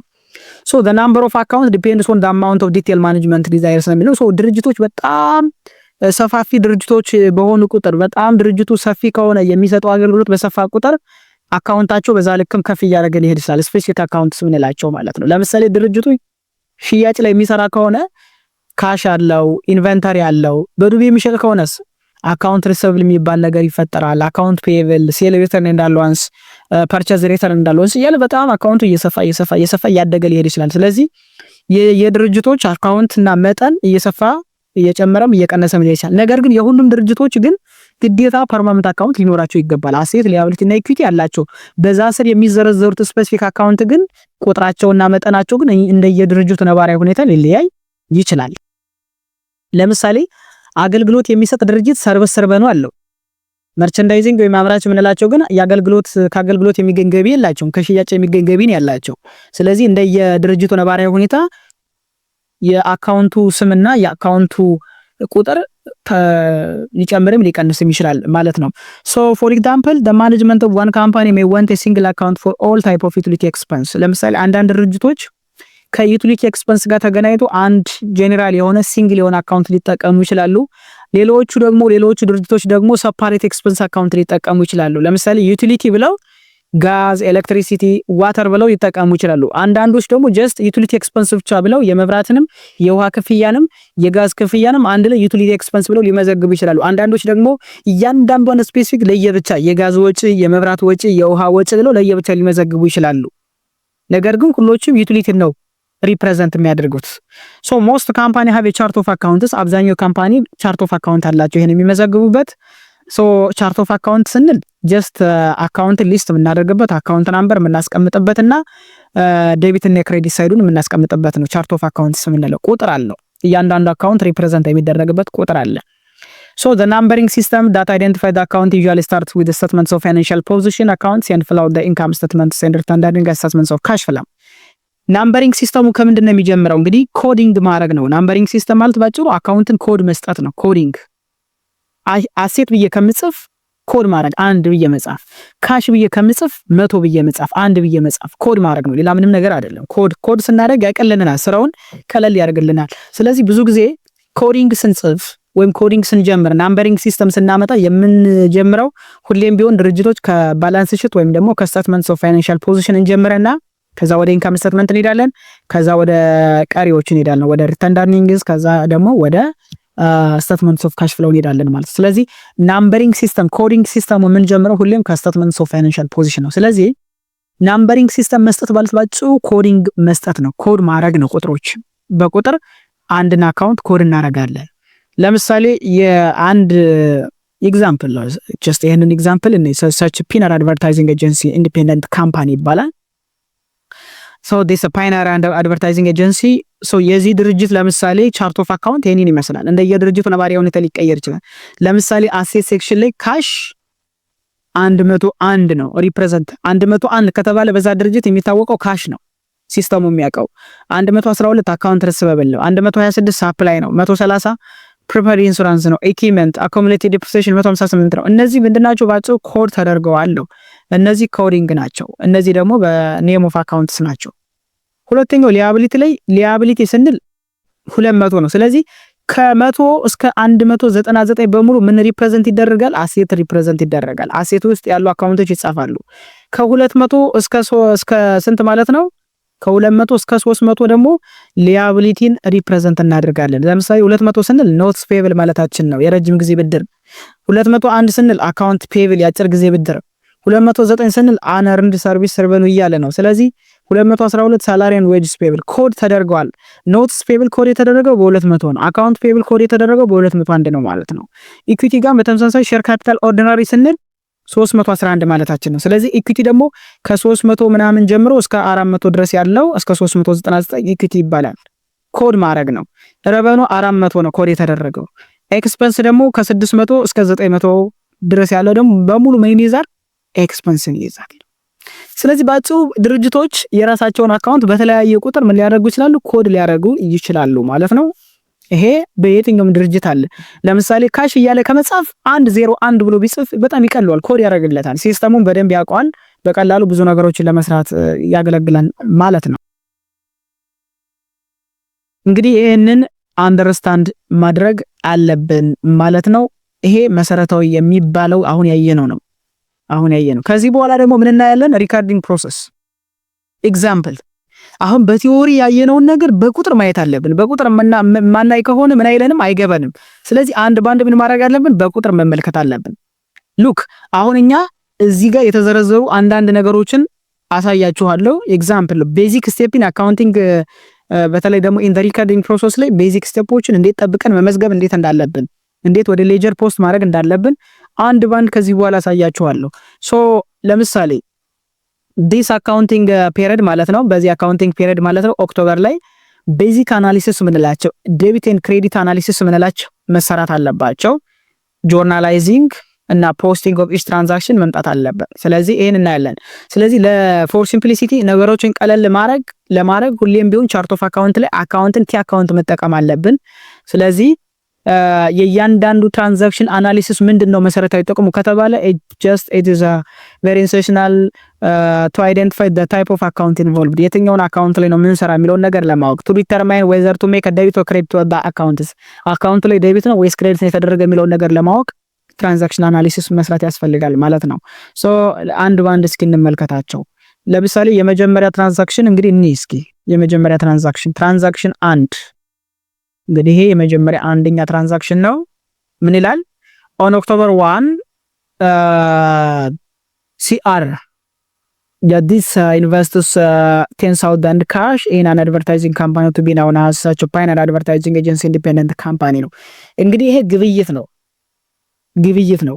እንግዲህ የመጀመሪያው ትራንዛክሽን ኦክቶበር 1 ላይ አንድ ድርጅት 10,000 የሚጠጋ ገንዘብ ለአድቨርታይዚንግ ማለት ነው ለፓይነር አድቨርታይዚንግ ኤጀንሲ ጋር ምን አደረገ ነው? ክፍያ ከፈለ ወይም ደግሞ ኢንቨስት አደረገን የተባል ነው። ስለዚህ መጀመሪያ የምንሰራው ቤዚክ አናሊሲስ ነው። ይሄንን ትራንዛክሽን አናሊሲስ እናደርግ። ስለዚህ the asset cash increases within $10,000 and equity specifically share capital ordinary increases within $10,000። በዚህ መንገድ አናሊሲስ ይሰራል። እንግዲህ ይሄ ድርጅት 10,000 ብር ከፍሎ 10,000 ብር ካሽ ኢንቨስት አድርጎ ከዚህኛው ድርጅት ነው ሸር የገዛው ማለት ነው።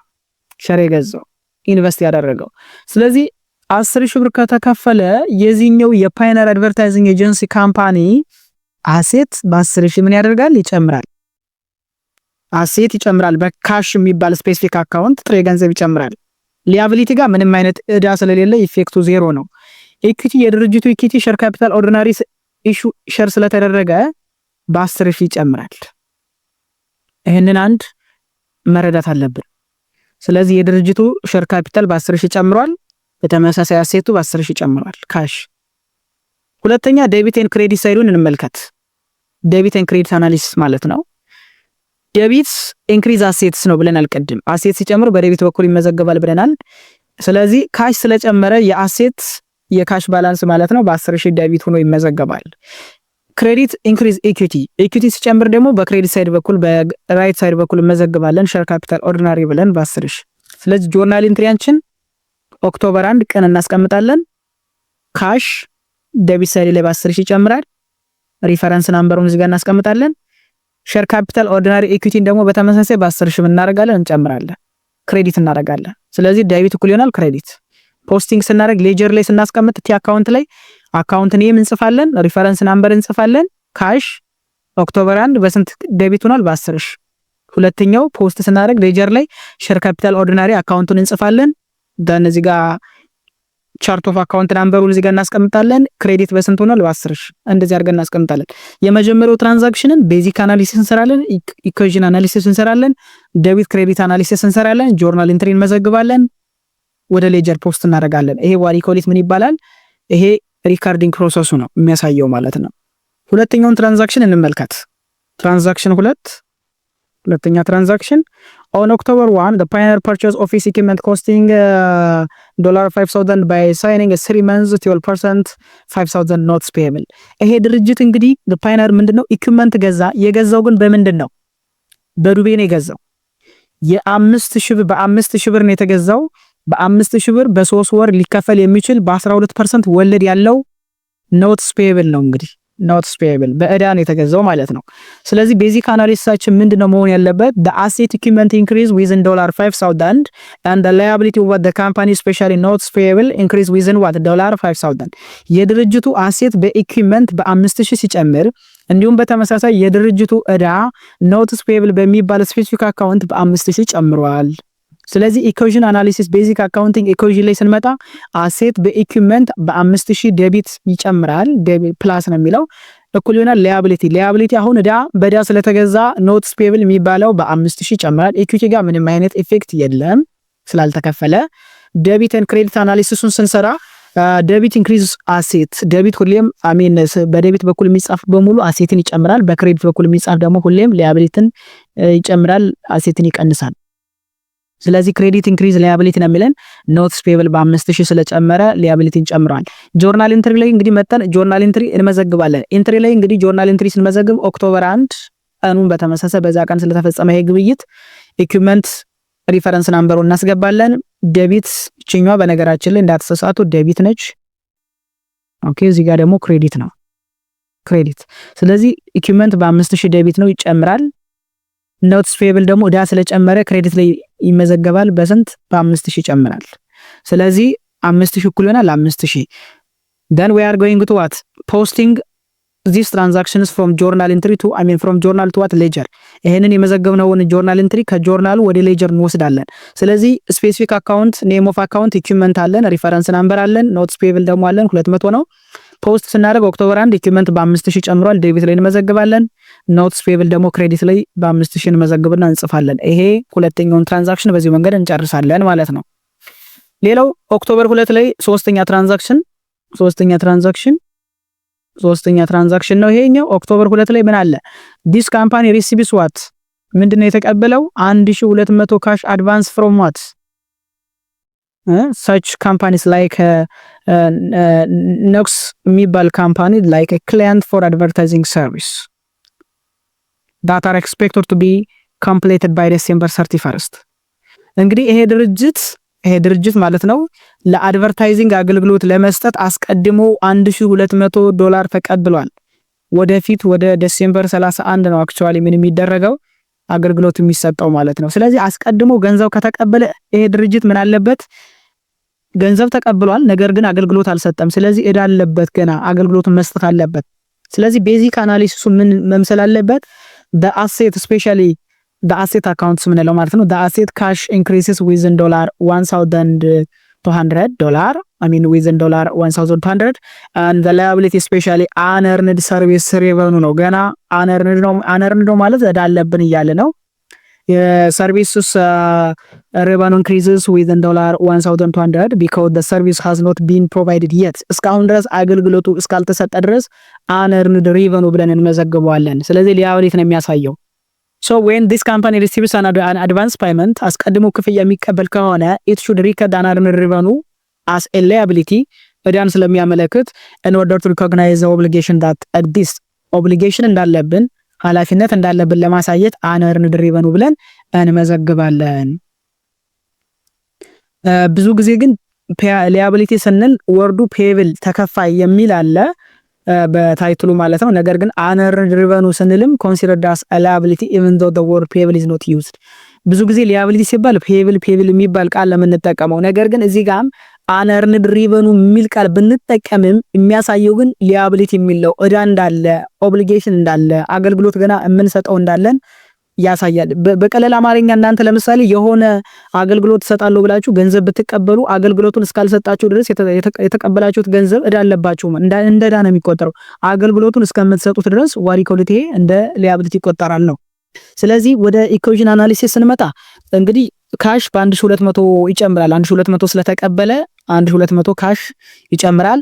liability ደግሞ unearned service revenue ብለን በ1200 ምን እናደርጋለን እዳውን እንጨምራለን ማለት ነው። ኢኩዊቲ ጋር ጀስት ምንም አይነት ኢፌክት አያመጣም፣ ችግር የለውም። ዴቢት ክሬዲት አናሊሲስን ዴቢት ኤንድ ክሬዲት አናሊሲስ ስንሰራ ዴቢት ኢንክሪዝ አሴት በ1200 ይጨምራል። ክሬዲት ሊያቢሊቲን በ1200 በተመሳሳይ ምን ያደርጋል እዳ ስለሆነ ይጨምራል። ጆርናል ኢንትሪ ላይ ካሽ በ1200 ዴቢት ይሆናል። ሊያቢሊቲ ላይ ደግሞ unearned service revenue received cash from what for future service ስለሆነ በ1200 ይጨምራል ማለት ነው። ስለዚህ ክሬዲት እናደርጋለን፣ ቼኛዋን እንመዘግባለን። ይሄ ሊያቢሊቲ ነው፣ እኛው አሴት ነው። ስለዚህ በዚህ መንገድ ምን እናደርጋለን ሌጀር ላይ ወስደን ቁጭ እናደርጋለን ማለት ነው። ሌሎችም ይሄን ትራንዛክሽን ደግሞ እንመልከት እስኪ። ትራንዛክሽን 3 ትራንዛክሽን አይተናል እስካሁን። ትራንዛክሽን 4 የአራተኛውን ትራንዛክሽን እንመልከት። on October 3 this company pays office rent for October in cash $900። በነገራችን ላይ እዚህ ጋር የዶላር ምልክት አይደለም ያለው፣ ጀስት ለመማር ማስተማር እንዲመቸኝ ነው ዶላር እያልኩ የምገልጸው። የትኛውም አይነት የገንዘብ ሊሆን ይችላል፣ ችግር የለውም፣ ብር ማለት ትችላላችሁ እናንተ። እንግዲህ እዚህኛው ትራንዛክሽን ላይ ኦክቶበር 3 ላይ ይሄ ድርጅት እንግዲህ ለኦፊስ ረንት ለኦፊስ ኪራይ የኦክቶበርን ማለት ነው የኦክቶበር መንዝ ክፍያ ማለት ነው የኦፊስ ክፍያ $900 ከፍሏል። ስለዚህ ከተከፈለ የሚጨምረው ምንድነው? ካሽ ይቀንሳል፣ ረንት ኤክስፐንስ ይጨምራል። ስለዚህ ቤዚክ አናሊሲስ ላይ ስንመጣ ምን ይሆናል? ረንት ኤክስፐንስስ increasing within $900 because the payment such pertains only to be the current month። የዚህን ወር ብቻ ስለያዘ ኤክስፐንስ ነው የሚሆነው። ኤክስፐንስ ማለት ለተጠቀምነው ነገር ኦልሬዲ የተከፈለ ክፍያ ስለሆነ ነው። ኦልሬዲ ኤክስፓየርድ አድርጓል ኮስቱ። then የተከፈለው ደግሞ በጥሬ ገንዘብ ስለሆነ የድርጅቱ ካሽ በ900 ይቀንሳል። ስለዚህ ኢኩዌሽን አናሊሲስ ላይ ስንመጣ አሴት ካሽ እንልና በ900 ይቀንሳል። ሊያቢሊቲ ጋር ምንም አይነት ኢፌክት አያመጣም። ኢኩዊቲ ላይ ግን ኢፌክት ያመጣል። አሁን ምን አይነት ኢፌክት? ኤክስፐንስ የሚባል በ900 ስለጨመረ ረንት ኤክስፐንስ ብለን ኢኩዊቲን ይቀንሳል። በስንት? በ900 ረንት ኤክስፐንስ ይጨምራል። ረንት ኤክስፐንስ በ900 ይጨምራል፣ ካሽ በ900 ይቀንሳል። ኢኩዊቲን በተመሳሳይ ረንት ኤክስፐንስ ስለሚቀንስብን ኢኩዊቲ ጋር ኢፌክት አለው። ኢኩዊቲ በ900 እንዲቀንስ ያደርጋል ማለት ነው። ስለዚህ ዴቢት ክሬዲት አናሊሲስ ስንሰራ ምን እናደርጋለን? ዴቢት ኢንክሪዝስ ኤክስፐንስ። ኤክስፐንስ ሁሌም ከጨመረ ዴቢት ላይ ይመዘገባል። ስለዚህ ረንት ኤክስፐንስ በ900 ዴቢት አድርገን እንመዘግባለን። ክሬዲት የምንለው ደግሞ አሴትን ስለቀነሰብን ማለት ነው ካሽን በ900 ክሬዲት ላይ እንመዘግባለን። ስለዚህ ምን እናደርጋለን? ኦክቶበር 3 እንልና ረንት ኤክስፐንስ በ900 ይጨምራል፣ ዴቢት አድርገን ካሽ ደግሞ ስለቀነሰ ስለተከፈለ ማለት ነው በ900 ይቀንሳል፣ ክሬዲት አድርገን እንመዘግባለን። ይሄንን የመዘገብነውን ቀጥታ ሌጀር ላይ ወስደን ምን እናደርጋለን? ፖስት እናደርጋለን ማለት ነው። ስለዚህ ፖስት ስናደርግ ቲ አካውንት እንጠቀማለን። ኔም ኦፍ አካውንት ካሽ፣ ኔም ኦፍ አካውንት እዚህ ጋር ረንት ኤክስፐንስ፣ እያንዳንዱን አካውንት ላይ ብቻ ስለምንሰራ ነው።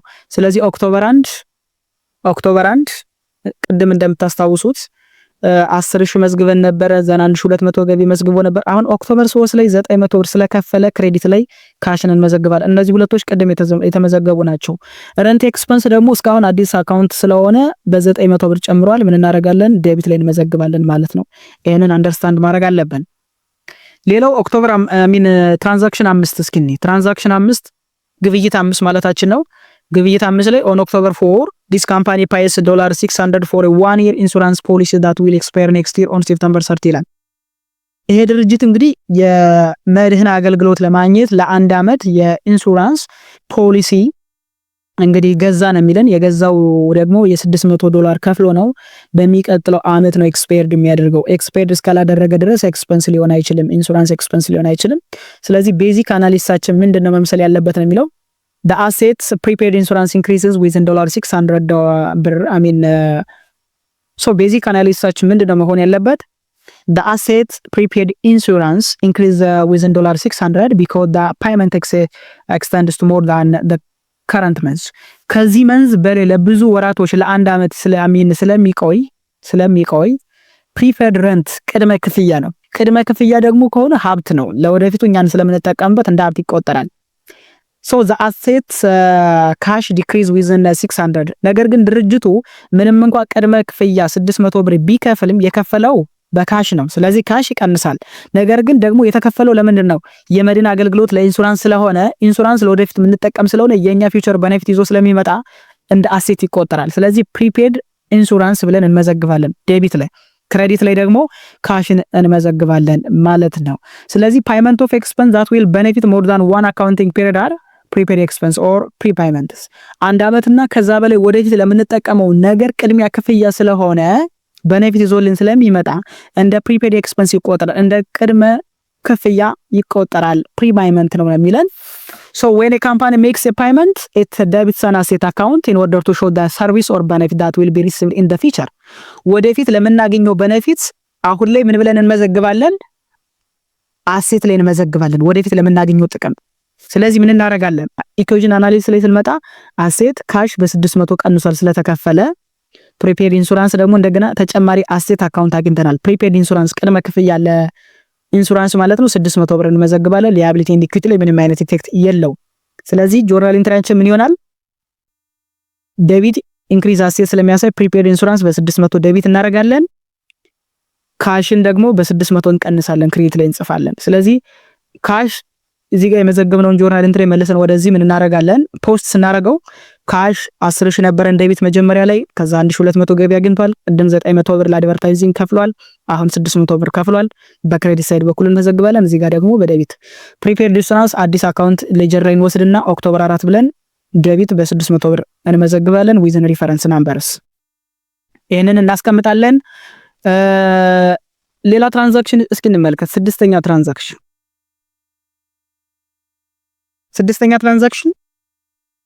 on October 5 this company purchased an estimated 3 months supply of advertising materials on account from Aero Supply so what within $2,500 ይሄ ድርጅት በተመሳሳይ ጥቅምት 5 ኤስቲሜትድ ለ3 ወር የሚቆይ ማለት ነው አድቨርታይዚንግ ማቴሪያል ከኤሮ ሳፕላይ የሚባል $2,500 ገዝቷል።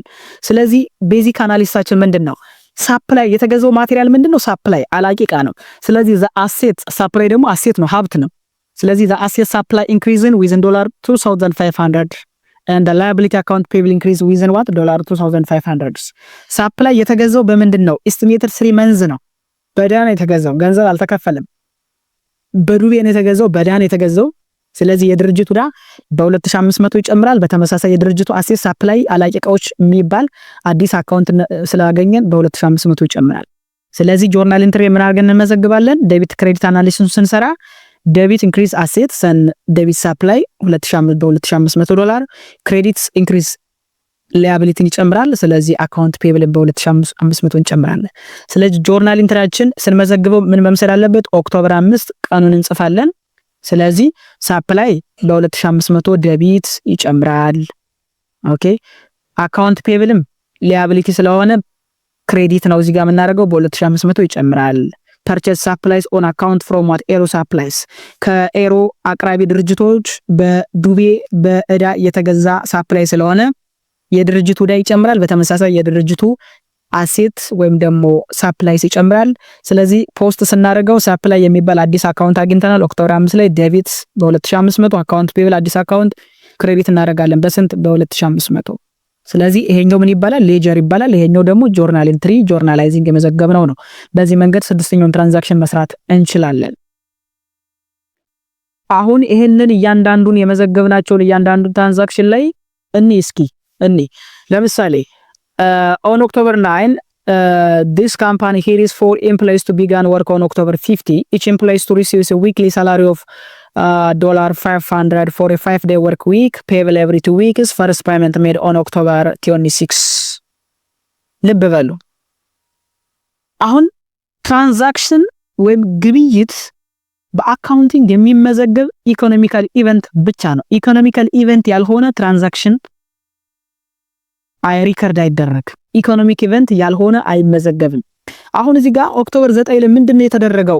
ይሄ ድርጅት 4 ሰራተኞችን ቀጠረን የተባለው ስራ ለማስጀመር ኦክቶበር 15 ላይ ሊጀምሩ ኦክቶበር 9 ቀጠረ።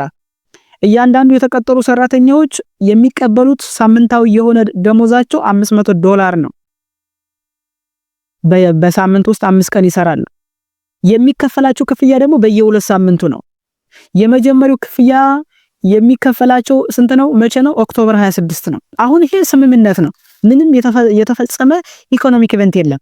ኢኮኖሚክ ኢቨንት ከሌለ ደግሞ በአካውንቲንግ ትራንዛክሽን ጆርናላይዚንግ አያስፈልገውም። ጆርናል ኢንትሪ አያስፈልገውም። ሪከርድ ማድረግ አያስፈልገውም። ስለዚህ ቤዚክ አናሊሲሳችን እዚህ ጋር ምንድነው? ቢዝነስ ትራንዛክሽን ሃዝ ኖት ኦከርድ። ይሄ ቢዝነስ ትራንዛክሽን አይደለም፣ ኢቨንት ነው። ነገር ግን ኢኮኖሚክ ኢቨንት አይደለም። በአካውንቲንግ የሚመዘገብ ደግሞ ቢዝነስ ትራንዛክሽን መሆን አለበት፣ ኢኮኖሚክ ኢቨንት መሆን አለበት፣ በገንዘብ ሜጀር መደረግ አለበት። ስለዚህ just ይሄ ምንድነው? there is only agreement between the employers and the employees to enter into a business transaction beginning on October 15 ከኦክቶበር 15 ጀምሮ ስራ ለመስራት ነው የተስማሙት እንጂ እዚህ ጋር ምንም የተፈጸመ ግብይት አያሳይም። ስለዚህ ምንም አይነት ሪከርድ ማድረግ አያስፈልግም። so debit and credit analysis ላይ አያስፈልግም መስራት። there is no accounting entry ምንም አይነት accounting entry ለዚህ አያስፈልገውም፣ ትራንዛክሽን ስላልተፈጸመ ማለት ነው። ይህንን መረዳት አለብን። 8ኛ እስኪ ያለም 7ኛው ያኛው የለውም ብለናል። ያኛው 8ኛ ነው። on October 20 such pioneer board of directors declare and pays $500 cash dividend to shareholders. ኦክቶበር 20 የዚህ ድርጅት ቦርድ ኦፍ ዳይሬክተሮች $500 ካሽ የትርፍ ክፍፍል ለባለ አክሲዮኖች እንዲከፈል ዲክላየር አድርገዋል የተባለው። ዲክላየር and what pay ዲክላየር አድርገው አልቀረ ምን አደረጉ? ከፈሉ። ዲክላየር ቢያደርጉ ኑሮ ትራንዛክሽን ሪከርድ ማድረግ አያስፈልግም። አሁን ግን ዲክላየር ከማድረግ አልፎ ምን ያደረጉ ተብለናል? ከፍለዋል። ፔይ ነው የሚለው 500 ካሽ ዲቪደንድ ለባለ አክሲዮኖች ተከፈለ። ስለዚህ ቤዚክ አናሊሲሳችን ምን መሆን አለበት? the dividend account of what the company increase with amounts of what $500 and the asset cash decrease with amount of what $500 የድርጅቱ የዲቪደንድ አካውንት በ500 ጨምሯል። በተመሳሳይ የተከፈለው በጥሬ ገንዘብ ስለሆነ የድርጅቱ ካሽ በ500 ቀንሷል። $500 ኢኩዌሽን ምን አይነት ኢፌክት አለው? አሴት ካሽ በ500 ቀንሷል። ሊያቢሊቲ ጋር ምንም አይነት ኢፌክት የለውም። ኢኩዊቲ ዲቪደንድ ስለጨመረ የድርጅቱን ኢኩዊቲ በ500 ምን አድርጓል? ቀንሷል። በ500 ቀንሷል። ስለዚህ ዴቢት ክሬዲት አናሊሲስ አሁን ያለው ነው። ጆርናል ኢንትሪ ላይ ቀጥታ እንመጣና ኦክቶበር 20 ቀን እንጽፋለን። ዲቪደንድ እንልና በዴቢት በኩል 500 እንጽፋለን። ካሽ እንልና በክሬዲት ሳይድ በኩል በ500 እንቀንሳለን። ዲክሌር ኤንድ ፔድ ኤ ካሽ ዲቪደንድ ፎር ዋት ቱ ሼርሆልደርስ ለሼርሆልደሮች የተከፈለ ስለሆነ በዚህ መንገድ እንመዘግባለን። ስለዚህ ወደ ይሄንን የመዘገብነውን ደግሞ ቀጥታ ምን እናደርጋለን? ፖስት እናደርጋለን። ከጆርናል ወደ ሌጀር ፖስት እናደርጋለን። ኦክቶበር 1 2 እዚህ ጋር ቅድም የተመዘገቡትን እንዳትረሱ። ቅድም በክሬዲት በኩል 900 መዝግበናል፣ 600 መዝግበናል። አሁን ደግሞ እንደገና ዲቪደንድ ስለተከፈለ የድርጅቱ ካሽ በ500 ስለቀነሰ ምን እናደርጋለን? እዚህ ጋር ክሬዲት ላይ እንመዘግባለን። ዲቪደንድ አዲስ አካውንት ነው። ኖርማል ባላንሱ ሁሌም ዴቢት ነው። ስለዚህ በዴቢት በኩል ስለጨመረ ዴቢት ብለን እንመዘግባለን። ይሄኛውን ትራንዛክሽን 8 በዚህ መንገድ ምን ማድረግ እንችላለን? ማየት እንችላለን። ኦክቶበር 9ኛ ትራንዛክሽን ላይ ይሄኛውን 9ኛ ትራንዛክሽን ላይ እስኪ እንመልከት። 9ኛ ትራንዛክሽን ላይ ኦክቶበር 26 ላይ such pioneer on us employee salaries of $4,000 and pays them in cash ይላል። ኦክቶበር 9 ላይ ስምምነት ገብቶ ነበር። 4 ሰራተኞችን ቀጥሮ ነበር። ለነዚህ ሰራተኞች ደግሞ በየሳምንቱ $500 ከፍላለሁ ብሎ ተስማምቶ ነበር። አሁን ኦክቶበር 26 ደረሰና የመክፈያ ጊዜው ደረሰ። ኦክቶበር 26 እንግዲህ የመጀመሪያው ክፍያ የተከፈለበት ነው። አጠቃላይ እንግዲህ 4000 የሚጠጋ ምን አለበት ነው እዳ አለበት። ለሰራተኞቹ ሳላሪ ፔብል አለበት፣ ያልተከፈለ ገንዘብ አለበት። ስለዚህ ምን አደረገ ነው ለነሱ ኦክቶበር 26 ከፈለ ነው የተባለው። ስለዚህ ቤዚክ አናሊሲሳችን ምንድነው መሆን ያለበት የሚለው ነገር እዚህ ጋር መረዳት አለብን። ስለዚህ ሳላሪ ኤንድ ዌጅ ኤክስፔንስ ኢንክሪዝ ዋት ዊዝን $4000 ድርጅቱ ኦልሬዲ ስለከፈለ ሳላሪ ኤንድ ዌጅ ኤክስፐንስ ለደሞዝ የተከፈለ የወጣ ወጪ ተብሎ በ4000 መመዝገብ አለበት። የተከፈለው በጥሬ ገንዘብ ስለሆነ የድርጅቱ ካሽ ደግሞ በተመሳሳይ በስንት መቀነስ አለበት? በ4000 መቀነስ አለበት። ሶ ኢኩዌሽን አናሊሲስ ላይ ስንመጣ አሴት በተለይ ከአሴት አካውንት የትኛው ካሽ በ4000 ይቀንሳል ስለተከፈለ ሊያቢሊቲ ጋር ምንም አይነት ኢፌክት የለውም። ኢኩዊቲ የድርጅቱ ኢኩዊቲ በ4000 ይቀንሳል። ለምን? ኤክስፐንስ የሚባል አካውንት ስለጨመረ። ስለዚህ ኤክስፐንስ ደግሞ ኦልዌይስ ኢኩዊቲን ይቀንሳል። ስለዚህ ሳላሪ ኤንድ ዌጅ ኤክስፐንስ በ4000 ይጨምራል። በተመሳሳይ የድርጅቱ ኢኩዊቲ በ4000 እንዲቀንስ ያደርገዋል ማለት ነው። ሶ እዚህ ጋር መጣና ጆርናል ኢንትሪያችን ኦክቶበር 26 ቀን እንጽፋለን። ሳላሪ ኤንድ ዌጅ ኤክስፐንስ ይጨምር በዴቢት ሳይድ በኩል እንጽፋለን በ4000። የተከፈለው ደግሞ በጥሬ ገንዘብ ስለሆነ የድርጅቱ ካሽ ይቀንሳል በ4000 ክሬዲት አድርገን እንመዘግባለን ማለት ነው። ስለዚህ እዚህ ጋር ያገኘነውን የመዘገብነውን ጆርናል ማለት ነው ጆርናል ኢንትሪ አመጣን ወደ ሌጀር ፖስት እናደርጋለን። እቺ የምታዩት በሙሉ ምን ትባላለች? ኦኬ ፖስቲንግ ስንል ይሄኛው የሚያወራው ጠቅላላ የሚያወራው ስለ ሌጀር ነው። አሁን ይሄ ሌጀር ነው ሌላ አይደለም። እሺ ቺኛዋ ቀጥታ ምንድነው የምታሳይ? ሌጀር ነው የምታሳይ ሌላ ነገር አይደለም፣ ሌጀር ነው። ስለዚህ ካሽ አሁን እንደገና በስንት ቀነሰ? በ4000። ሳላሪ ኤንድ ዌጅ ኤክስፐንስ እንደገና በስንት ጨመረ? በ4000። ይሄ የመጀመሪያው ካየነው። ሌላ ደግሞ አዲስ አካውንት የመጣ ነው። ይሄንን መረዳት ያስፈልጋል ማለት ነው። ሌላ ተጨማሪ ትራንዛክሽን አለን። 10ኛ ትራንዛክሽን እስኪ እንመልከት። ብዙ ትራንዛክሽኖች ናቸው እንደ ኤግዛምፕል የምናያቸው ዛሬ። 10ኛው ትራንዛክሽን ላይ on October 31st such Pioneer receives $10,000 in cash from what Copa company for advertising service provided in October ጥቅምት ወር ላይ ለሰጠው አገልግሎት አድቨርታይዚንግ ሰርቪስ ማለት ነው። ይሄ ድርጅት እንግዲህ 10000 የሚጠጋ ጥሬ ገንዘብ ምን አደረግን የተባለው ከፈለ ለማን? ለኮፓ። ስለዚህ ኦክቶበር ላይ ይሄ ድርጅት እንግዲህ ከኮፓ ጋር አግሪመንት ፈጥሮ የተለያዩ የአድቨርታይዚንግ የፕሮሞሽን ስራ እንዲሰራለት ማለት ነው ተስማምቶ ነበር። ያ ስምምነት በተገባው ቃል መሰረት ምን አድርጓል? 10000 ገንዘብ ተቀበለን የተባለው። ስለዚህ ቤዚክ አናሊሲስ ምንድነው? when this business organization actually receives such amounts of what cash we call it $10,000 then the asset account like cash increasing within $10,000 and the revenue account of like service revenue በስንት ይጨምራል ማለት ነው? በ10 ገቢም ይጨምራል ካሽም ይጨምራል። ስለዚህ አሴት በ10000 ይጨምራል ካሽ ስለጨመረ ሊያቢሊቲ ጋር ምንም አይነት ኢፌክት የለውም። ብቻ ኢኩዊቲ የድርጅቱ ኢኩዊቲ አሁን በስንት ይጨምራል? በ10000። ለምን? የድርጅቱ ገቢ በ10000 ስለጨመረ ኢኩዊቲም በ10000 ይጨምራል። ዴቢት ኤንድ ክሬዲት አናሊሲስ ላይ ጆርናል ኢንትሪ ላይ መጠን ስንሰራ ኦክቶበር 31 ቀን እንጽፋለን። የድርጅቱ ካሽ በ10000 ጨመረ ስለተቀበለ። በተመሳሳይ የድርጅቱ ሪቨኑ ከምን የሚገኝ ገቢ? ሰርቪስ ሪቨኑ አገልግሎት ከመስጠት የሚገኝ ገቢ። ሪሲቭድ ካሽ ፍሮም ዋት ሰርቪስ ፕሮቫይደድ ድርጅቱ አገልግሎት ሰጥቶ ነው ገቢ ያገኘው። ስለዚህ ሰርቪስ ሪቨኑ ክሬዲት ይሆናል። ክሬዲት በስንት? በ10000 ብለን እንመዘግባለን ማለት ነው። በዚህ ጋር መጣን ፖስቲንግ ላይ ሌጀር ላይ እንሰራለን። ስለዚህ ሌጀር ላይ ኦክቶበር 31 ካሽ በ10000 ይጨምራል። በተመሳሳይ ሰርቪስ ሪቨኑ ክሬዲት ላይ በ10000 እንዲጨምር እናደርግና ሌጀር ላይ እናስቀምጣለን ማለት ነው። ይሄንን መመዝገብ አለብን። አሁን የመዘገብናቸውን እያንዳንዱን ትራንዛክሽን እና ሌጀር ላይ ያስቀመጥናቸውን ጆርናል ኢንትሪውን ሳመራይዝ እናደርጋለን። ከዛ ከጀነራል ጆርናል ወደ ጀነራል ሌጀር እንሄዳለን። ሉክ አሁን እያንዳንዱ ከቅድም እስካሁን የመዘገብናቸው እያንዳንዱ ትራንዛክሽን ጀነራል ጆርናላቸው ይሄን ይመስላል። ከኦክቶበር 1 ጀምሮ ቀኑን እንጽፋለን። ደን አካውንት ታይትል ኤንድ ኤክስፕላኔሽን አካውንት ይሄ ምን ይባላል? በሙሉ አካውንት ይባላል ብለናል ቅድም። ካስፈለገ ኤክስፕሌን እናደርጋለን። ሪፈረንስ ናምበር እናስቀምጣለን። ዴቢት ኤንድ ክሬዲት ሳይድ እናስቀምጣለን። ስለዚህ ኦክቶበር 1 ላይ ቀደም እንደምታስታውሱት የመጀመሪያው የመዘገብነው ትራንዛክሽን ኢንቨስትመንት ባይ ሼር ሆልደር ስለነበረ የድርጅቱ ካሽ በ10000 ጨመረ። ከዛ ሼር ካፒታል ኦርዲናሪን በተመሳሳይ በ10000 ጨምሮ ክሬዲት አድርገን ነበር። ሁለተኛው ትራንዛክሽን ላይ በተመሳሳይ ኢኩዊፕመንት ተገዝቶ ነበረ በ5000 ጨመረ።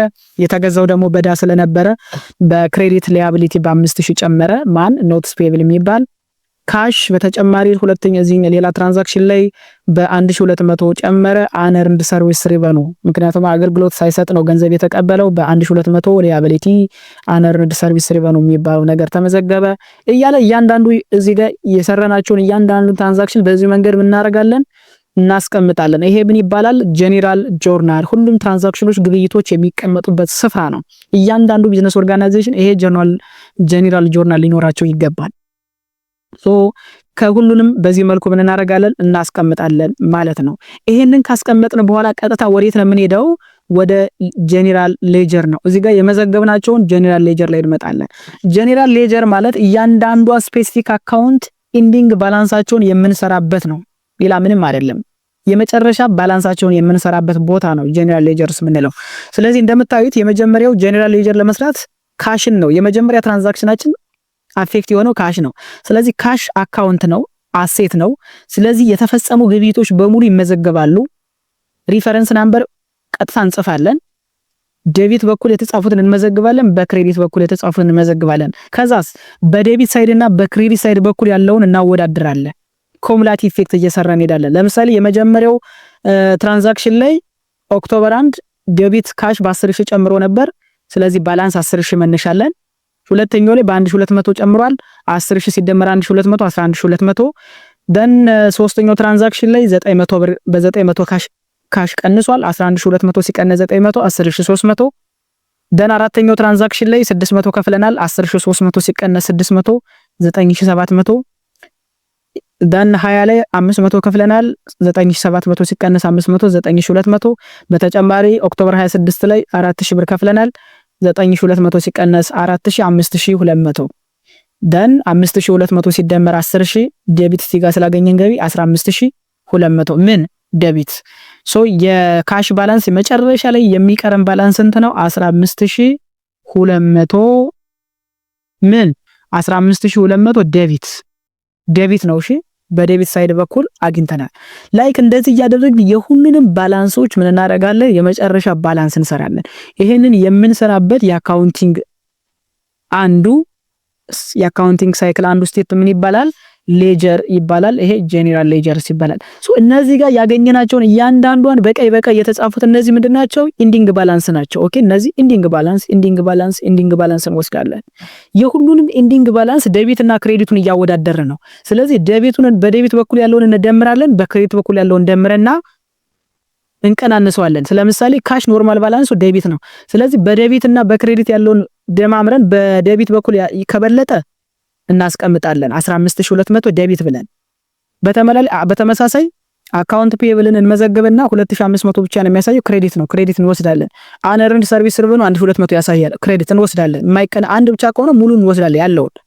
ሁለትና ከዛ በላይ የሆኑ ግን ካደረጉ እናደርጋለን እንቀናንሳቸዋለን ዴቢት። ስለዚህ እዚህ ጋር ባጭሩ ጄነራል ሌጀር ላይ ምንድነው የምንሰራው? በዴቢት እና በክሬዲት ሳይድ በኩል የተመዘገቡ እያንዳንዱ ትራንዛክሽናቸውን የመጨረሻ ባላንሳቸውን ለማስቀመጥ እናደርጋለን እንቀናንስና የመጨረሻ የቀረውን ኢንዲንግ ባላንስ ብቻ እንወስዳለን። ስለዚህ እዚህ ጋር በቀይ የተጻፉት ምንድነው የሚያሳዩ ከተባለ በኢንዲንግ ባላንስ ኦፍ ኤች ኤን አካውንትስ ለእያንዳንዱ አካውንቶች የመጨረሻ ባላንሳቸውን የምናሳይበት ነው ማለት ነው። ሶ ይሄን ከሰረን በኋላ የሚቀጥለው ስቴፕ ምንድነው? ትራያል ባላንስ መስራት ነው። ትራያል ባላንስ ማለት ያልተስተካከለ የሂሳብ ግኝት ነው። አንአጀስትድ ትራያል ባላንስ ይባላል። ሶ ትራያል ባላንስ ኢዝ አ ሊስት ኦፍ አካውንት ኤንድ ዴር ባላንስ አት ጊቨን ታይም። በአንድ ድርጅት ውስጥ የተፈጸሙ ግብይቶችን በሆነ ጊዜ ውስጥ ማለት ነው የአካውንት ስማቸውንና ያላቸውን የመጨረሻ ኢንዲንግ ባላንስ ከጄነራል ሌጀር ላይ ወስደን የምናስቀምጥበት ምን ይባላል? ትራያል ባላንስ ወይም ደግሞ አንአጀስትድ ትራያል ባላንስ እንለዋለን። ትራያል ባላንስ በሁለት ይከፈላል። አጀስትድ ትራያል ባላንስ እና አንአጀስትድ ትራያል ባላንስ። አጀስትድ ቀጣይ የምናገኘው ነው። አሁን የምናወራው ግን ስለ አንአጀስትድ ያልተስተካከለ የሂሳብ ግኝት ማለት ነው። ሶ ካስተመርሊ ምንድነው የሚለው? ካምፓኒ ፕሪፔርድ ትራያል ባላንስ አት ዘ ኤንድ ኦፍ አን አካውንቲንግ ፒሪየድ። በአመቱ መጨረሻ ላይ እያንዳንዱ ድርጅት ያልተስተካከለ የሂሳብ ግኝታቸውን ሊሰሩ ይችላሉ፣ ሊያዘጋጁ ይችላሉ። ሶ they list accounts in the order and with they appear in the ledger። ሌጀር ላይ በተቀመጡት መሰረት በቅደም ተከተል እናስቀምጣቸዋለን እዚህ ትራያል ባላንስ ላይ። ሶ ዴቢት ባላንስ appears in the left column and credit balance in the right column። ቅድም እንዳለው ዴቢት ባላንሱ በግራ በኩል በሌፍት ኮለመን በኩል ይጻፋሉ። ክሬዲት ባላንስ ደግሞ በቀኝ በኩል ይጻፋሉ ማለት ነው። so the trial balance prove the mathematical equality of debits and credits after posting። እንግዲህ unadjusted trial balance ወይም ደግሞ trial balance ባጭሩ ምን ያደርግልናል? ቅድም የመዘገብነውን እያንዳንዷን ትራንዛክሽን እና ወደ ሌጀር ፖስት ያደረግነውን ማቴማቲካሊ እኩል መምጣታቸውን የምናረጋግጥበት ፕሩፍ የምናደርግበት መንገድ ዋይኮልስ ምን ይባላል? ትራያል ባላንስ እንለዋለን ማለት ነው። እንግዲህ ቅድም የሰራነውን በዚህ መንገድ ለመስራት እነዚህን መሰረታዊ ስቴፖች እንከተላለን። so under the double entry system this equality occurs when the sum of the debit accounts balance equal the sum of the credit account balances። በግራ በኩል የመዘገብነውና በቀኝ በኩል የመዘገብነው ወይም ደግሞ የዴቢት እና የክሬዲት ሳይዱ ባላንሳቸው መጨረሻ ላይ እኩል መምጣቱን እናረጋግጣለን ማለት ነው። so a trial balance may also uncover errors in journalizing and posting። ስንመዘግብና እንዲሁም ደግሞ ፖስት ስናደርግ ስንደምር ልንሳሳት እንችላለን። ስንሳሳት ደግሞ አንዳንድ ኤረሮች ሊኖሩ ይችላሉ። so trial balance ኤረርን ከቨር ላይ ያደርግልን ይችላሉ። ኤረር ካለ ግን እንዴት አድርገን ኤረርን ማስተካከል እንዳለብን እናያለን። ወደ ኋላ ተመልሰን እንዴት ኤረር መስተካከል እንዳለበት So in addition, the trial balance is useful in the preparations of financial statements. እያንዳንዱ ቢዝነስ ኦርጋናይዜሽን የመጨረሻውን ባላንስ ለማግኘትና ስቴትመንትስ ኦፍ ፋይናንሻል ፖዚሽን ለማዘጋጀት ትራያል ባላንስ እጅግ በጣም መሰረታዊ ጠቀሜታ አለው ማለት ነው። it is very very essential for a business organization, especially in order to prepare such financial statements. So this steps for preparing a trial balance ምንላቸው ላስት የመጀመሪያው ቀደም ተከተለን የምንሰራው ማለት ነው። የምንከተለው ስቴፕ አለ። የመጀመሪያው ሊስት ዘ አካውንት ታይትልስ ኤንድ ዴር ባላንስ፣ አካውንት ታይትላቸውን እንጽፋለን። ከዛ ባላንስ እናስቀምጣለን። ከዛ ዴቢት ኤንድ ክሬዲት ኮለም እናስቀምጣለን። መጨረሻ ላይ በሁለቱ በኩል በግራና በቀኝ በዴቢት እና በክሬዲት በኩል የተቀመጡ ባላንሳቸውን እኩል መምጣታቸውን እናረጋለን፣ ፕሩቭ እናረጋለን፣ እናረጋግጣለን ማለት ነው። ሶ ቅድም ያየነው ኤግዛምፕል የመጨረሻ አንአጀስትድ ትራያል ባላንሳችን ያልተስተካከለ ሂሳብ ግኝት ይሄንን ይመስላል ማለት ነው። እዚህ ጋር አንድ ልታስተውሉ የሚገቡት አንአጀስትድ ትራያል ባላንስ ስንሰራ ሁሌም ቢሆን መቀመጥ ያለባቸው መሰረታዊ የሚባሉ ሄርላይንስ ኦፍ ዋት ፋይናንሻል ስቴትመንት የሚባሉ አሉ። ኔም ኦፍ ዘ ካምፓኒ፣ ኔም ኦፍ ዘ ታይፕስ ኦፍ ፋይናንሻል ወይም ደግሞ ኔም ኦፍ ፋይናንሻል ስቴትመንትስ ኤንድ ዘ ዴት ኦን ዊዝ ዘ ፋይናንሻል ስቴትመንትስ አር አክቹዋሊ ፕሪፔርድ። ሶ ይሄንን ከመስራታችን በፊት የድርጅቱ ስም መጻፍ አለበት። የሚዘጋጀው ፋይናንሻል ስቴትመንት ስም መጻፍ አለበት። ለምሳሌ ትራያል ባላንስ አንአጀስትድ ከሆነ አንአጀስትድ፣ ኢንካም ስቴትመንት ከሆነ ኢንካም ስቴትመንት፣ ስቴትመንትስ ኦፍ ፋይናንሻል ፖዚሽን ከሆነ በተመሳሳይ። ከዛ ቀኑ መቼ ኦክቶበር 31 2014 የዚህ ድርጅት የፓይነር ማለት ነው መመዝገብ ያለበት በዚህ መንገድ ነው ማለት ነው። ሶ ይሄንን እናረጋለን እናስቀምጣለን። ላይ ካለ ለምሳሌ ካሽ ዴቢት ቅድም ያገኘነው የመጨረሻ ኤንዲንግ ባላንሳቸውን ብቻ ነው እዚህ ጋር የምንወስደው 15000 እያል መጨረሻ ላይ 28700 ባላንስ ዴቢት እና ክሬዲቱ እኩል ባይመጣ ግን ስህተት አለ ማለት ነው። ስህተቱን ወደ ኋላ ሄደን ምን እናደርጋለን? እናርማለን ማለት ነው፣ እናስተካክላለን። ኤኒዌይስ ግን አንአጀስትድ ትራያል ባላንስ በዚህ መንገድ እንሰራለን። ስለዚህ መጀመሪያ አሴት አካውንቶችን እናደርጋለን፣ እንዘረዝራለን። አሴት አካውንት እዚህ ጋር እንዘረዝራለን። ኦኬ። ሁለተኛ የትኛዎችን ሊያቢሊቲ አካውንትን ምን እናደርጋለን? እንዘረዝራለን። ኦኬ እንዘራዝራለን። ሶስተኛ ደግሞ የቀረን የትኛው አካውንት ነው? ኢኩዊቲ የሚባሉ አካውንቶች ምን እናደርጋለን? እንዘረዝራለን። ስለዚህ የመጀመሪያው የዘረዘርነው አሴት ነው። ኦኬ መጀመሪያ ላይ ምን አስቀምጠናል? እነዚህ አሴት ናቸው በቅደም ተከተል። ካሽ፣ ሳፕላይ፣ ፕሪፔርድ ኢንሹራንስ፣ ኢኩዊፕመንት አሴት ናቸው። ሊያቢሊቲ ላይ ደግሞ የዘረዘርናቸው እነማን ናቸው? ኖትስ ፔየብል፣ አካውንት ፔየብል እና አንኤርንድ ሰርቪስ ሪቨኑ የምንላቸው ደግሞ እነዚህ ምንድናቸው? ሊያቢሊቲ ናቸው። ከሼር ካፒታል ኦኬ እዚህ ጋር ጀምሮ ሼር ካፒታል፣ ዲቪደንድ፣ ሰርቪስ ሪቨኑ፣ ሳላሪ ሰርቪስ ሪቨኑ እነዚህ ሶስቶች ደግሞ ምንድናቸው? ኢኩዊቲን የሚጨምሩና የሚቀንሱ ሳላሪ ኤክስፐንስ፣ ረንት ኤክስፐንስ እነዚህ አምስቶች ደግሞ በተመሳሳይ ማንን አፌክት ያደርጋሉ? ኢኩዊቲን አፌክት ያደርጋሉ። ኦኬ ሶ አሴት ዚ ካልስቱ ሊያቢሊቲ ፕላስ ኢኩዊቲ የሚለውን ህግ በትክክል እዚህ ጋር ብንሰራ ያመጡልናል ማለት ነው። ሶ ይሄንን ምን ማድረግ አለብን? መስራት አለብን ማለት ነው። ሶ ሊሚቴሽን የራሱ የሆነ ትራያል ባላንስ አለው። የስ አለው። ሊሚቴሽን የራሱ የሆነ ትራያል ባላንስ ሊኖረው ይችላል። ሶ ትራያል ባላንስ ዳዝ ኖት ጋራንቲ ፍሪደም ፍሮም ሪከርዲንግ ኤረርስ ነው የሚለው። እንግዲህ ትራያል ባላንስ ማዘጋጀት እያንዳንዱን የምንመዘገባቸውን ትራንዛክሽን ከስተት ነፃ መሆናቸውን ጋራንቲ ላይሆን ይችላል፣ ዋስትና ላይሆን ይችላል የሚለን። ሶ ትራያል ባላንስ ዳዝንት ጋራንቲ ፍሪደም ፍሮም ሪከርዲንግ ኤረርስ ኤረር ሊኖር ይችላል። ሶ such numerous errors may exist even though the total of the trial balance columns agree. ምንም እንኳን በዴቢት ኤንድ ክሬዲት ባላንስ በኩል የተሰራው ስራ እኩል ቢመጣ ራሱ ስህተት ሊኖር ይችላል ነው። ስህተት ካለ ደግሞ ወደ ኋላ ሄደን ማየት አለብን ማለት ነው። so trial balance may balance even when a transaction is not journalized. trial balance እኩል ሊመጣ ይችላል መቼ? ምንም እንኳን ትራንዛክሽኑ ራሱ በትክክል በግራና በቀኝ በኩል በዴቢት እና በክሬዲት ሳይድ በኩል ያለውን ባንመዘግብ ራሱ የሆነ አካውንት የሆነ ትራንዛክሽን ዘለን ብንሄድ ባላንስ እኩል ሊመጣ ይችላል። ኮሬክት ጆርናል ኢንትሪ ሆኖ ነገር ግን ሌጀር ላይ ፖስት ያልተደረገም ከሆነ በተመሳሳይ ትራያል ባላንስ እኩል ሊመጣ ይችላል። ጆርናል ኢንትሪ ሁለት ጊዜ ፖስት ብናደርገው ራሱ እኩል ሊመጣ ይችላል። ኢንኮሬክት የሆነ አካውንት ተጠቅመንና ፖስት አድርገን ከሆነ እኩል ሊመጣ ይችላል። ኦኬ ኤረርን ኦፍሴት ማድረግ በተመሳሳይ ራሱ ትራያል ባላንስ ትክክል።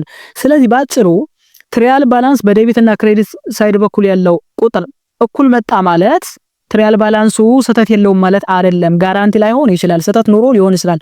ስለዚህ ወደ ኋላ ተመልሰን በደንብ ማረጋገጥ አለብን ማለት ነው። ስለዚህ ኢረር ስንል the result of unintentional mistakes ኢረር ማለት ኢንቴንሽናሊ ሳይሆን ሳናቅ በስህተት የሰራነው ስህተት ሚስቴክ አለ። it is neither ethical ሊሆን ይችላል nor unethical ሊሆን ይችላል። ነገር ግን አንኢንቴንሽናል የሆነ ሚስቴክ ሳናቅ መስጠት የሰራነው የጻፍነው የመዘገብነው ካደረግን ይባላል ኤረር። ሌላው ደግሞ ኢንቴንሽናል ሊኖር ይችላል፣ ሬጉላር ያልሆነ ሰች ኢሬጉላሪቲ የምንላቸው አሉ። አንኢንቴንሽናል ሳይሆን ኢንቴንሽናል ሚስቴትመንትስ ሆን ብሎ የአንድን ቢዝነስ ኦርጋናይዜሽን ትራንዛክሽን ሆን ብሎ ስህተት እንዲመጣ ማድረግ፣ ስህተት መመዝገብ ዋሪ ኮልቲ ኢንቴንሽናል ሆን ተብሎ ስለሆነ ኢንቴንሽናል ሚስቴክስ ይባላል which is አንኢቲካል ነው። ይሄ መታረም አለበት በደንብ። ያንንም ትሪያል ባላንስ ሊሚቴሽን ጋር እንደ ደካማ ጎን ልናየው እንችላለን። ሎኬቲንግ ኤረርስ ምናልባት ኤረሮች ካሉ እንዴት ነው ሎኬት የምናደርገው? ኤረርስ ኢን ትሪያል ባላንስ ጀነራል ሪዛልት ፍሮም ማቴማቲካል ሚስቴክስ፣ ስንመዘግብ ስንደምር ስንቀንስ ስህተት ሊኖር ይችላል። ኢንኮሬክት ፖስት ልናደርግ እንችላለን። ኦር ሲምፕሊ ደግሞ አንዳንድ ዳታዎችን ትራንስክራይቢንግ ስናደርግ ኢንኮሬክት በሆነ መንገድ ልናስቀምጥ ስለምንችል በዚህ መንገድ ስህተት ሊሰራ ይችላል።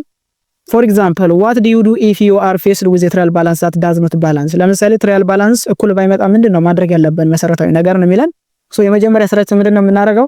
first we are going to determine the amounts of what the difference between the two columns of the trial balance እኩል ካልመጣ በሁለቱ ኮለሞኖች መካከል ያለው የዴቢት እና የክሬዲት ኮለመን ላይ ያለው መሰረታዊ ልዩነት ምን ያህል አማውንት ነው የሚለውን ነገር መጀመሪያ ማወቅ አለብን፣ መፈለግ አለብን።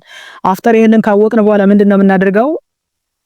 ሌሎችን ስቴፖች እንከተላለን። ለምሳሌ if the error is $1 10 100 1000 እየተባለ የቁጥር ችግሮች ካሉ መደመር አለብን። react the trial balance columns and recompute the account balance እንደገና ምን እናረጋለን? እንደምረና ምን እናረጋለን እንፈልጋለን። ለምሳሌ 100 የሚለውን ተሳስተን 1000 ብለን እንጽፈው እንችላለን፣ 0 ደምረንበት። 1000 የሚለውን ደግሞ ተሳስተን 100 ብለን ቀንሰን ልንጽፈው ስለምንችል ይሄንን በደንብ ማስተዋል አለብን። ሁለተኛ ኤረሩ ለምሳሌ ለሁለት የሚካፈል ከሆነ scan the trial balance to whether a balance equal to have the error has been entered in the wrong columns በሁለት የሚካፈል ትራንዛክሽን በስተት የገባ ካለ እሱንም ክሮስ ቼክ ማድረግ አለብን፣ ማወቅ አለብን። ሶስተኛ if the error is maybe ለ9 የሚካፈል ከሆነ ሪትሬስ እናረጋለን እንደገና ለ12 ለምሳሌ ሆኖ ሊስትድ ሲደረግን 21 9 ምናምን የሚል ሊሆን ይችላል። ስለዚህ ሪቨርስ አድርገን ይሄን እንሰራለን። ትራንስፖዚሽን ኤረር ወይም ደግሞ ሪቨርሲንግ ኢንተር ያስፈልጋል እንደዚህ አይነት ኤረሮች። ሌሎችም ብዙ አይነት ኤረሮች ሊመጡ ይችላሉ። በዚህ መንገድ ልናስተካክል እንችላለን። ሌላው መሰረታዊ የሚባለው እዚህ ጋር ከረንሲ ሳይን እና አንደርላይንግ መደረግ ያለበት አንድ ቁም ነገር አለ። ከረንሲ ሳይን do not appear in journals or ledgers። ኦኬ ከረንሲ ሳይን ማለት የገንዘብ ሳይኑ ጀነራል ጆርናል እና ሌጀር ላይ መቀመጥ የለበትም። ትራንዛክሽን ላይ ካለ ዛና አስቀምጣለን። ቲፒካሊ ብዙ ጊዜ ግን ይሄንን የምንጠቀመው መቼ ነው? ኢን ዘ ትሪያል ባላንስ ኤንድ ዘ ፋይናንሻል ስቴትመንት። ትሪያል ባላንስ እና ፋይናንሻል ስቴትመንት ስናዘጋጅ ግን ግዴታ ከረንሲ ሳይን ወይም ደግሞ የገንዘብ የዶላር የብር ምልክት ማስቀመጥ አለብን። ሌጀር እና ጆርናል ላይ ግን የገንዘብ ምልክት ማስቀመጥ አንገደድም። shown only for the first item in the column and for the total that columns። ትሪያል ባላንስ እና ፋይናንሻል ስቴትመንት ላይም የገንዘብ ሳይን ስናስቀምጥ መጀመሪያ ላይ ብቻ ካስቀመጥን በቂ ነው።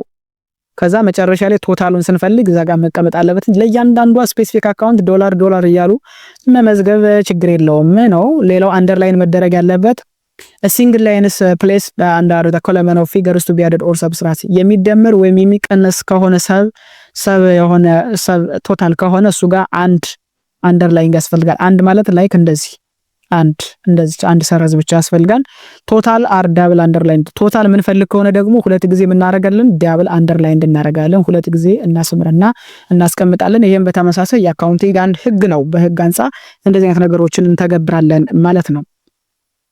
በሚቀጥለው ፓርት ሁለተኛውን ፓርት ይዤላችሁ እመጣለሁ። ለዛሬ ያስኩላችሁ ቪዲዮ ይሄንን ይመስላል። በሚቀጥለው ቪዲዮ ደግሞ አጀስቲንግ ኢንትሪ እንዴት መሰራት አለበት፣ ስለ አክሩዋል፣ ስለ ካሽ ቤዝ ኦፍ አካውንቲንግ በደንብ ምን ይሆናል። እስካሁን ድረስ ይሄንን ቪዲዮ ተከታተላችሁ ነገር ግን የገናን ቱቶሪያልስ ቤተሰብ ያልሆናችሁና ሰብስክራይብ የሚለውን በተን ያልተጫናችሁ ካላችሁ ሰብስክራይብ የሚለውን በተን በመጫን ቤተሰብ መሆናችሁን አትርሱ። እንዲሁም ደግሞ የደውል ምልክቱን በመጫን ሁሌ የመለቃቸው ቪዲዮዎች በፍጥነት ወደ እናንተ እንዲደርሱ የደውል ምልክቱን ወይም ደግሞ የኖቲፊኬሽን ምልክቱን በመጫን ቤተሰብ መሆናችሁን እንዳትረሱ። ይህን ቪዲዮ ለብዙ ሰዎች እንዲዳረስ ላይክ፣ ኮሜንት፣ ሼር እያደረጉልኝ አብራችሁን ስለነበራችሁ አመሰግናለሁ። ባይ ባይ።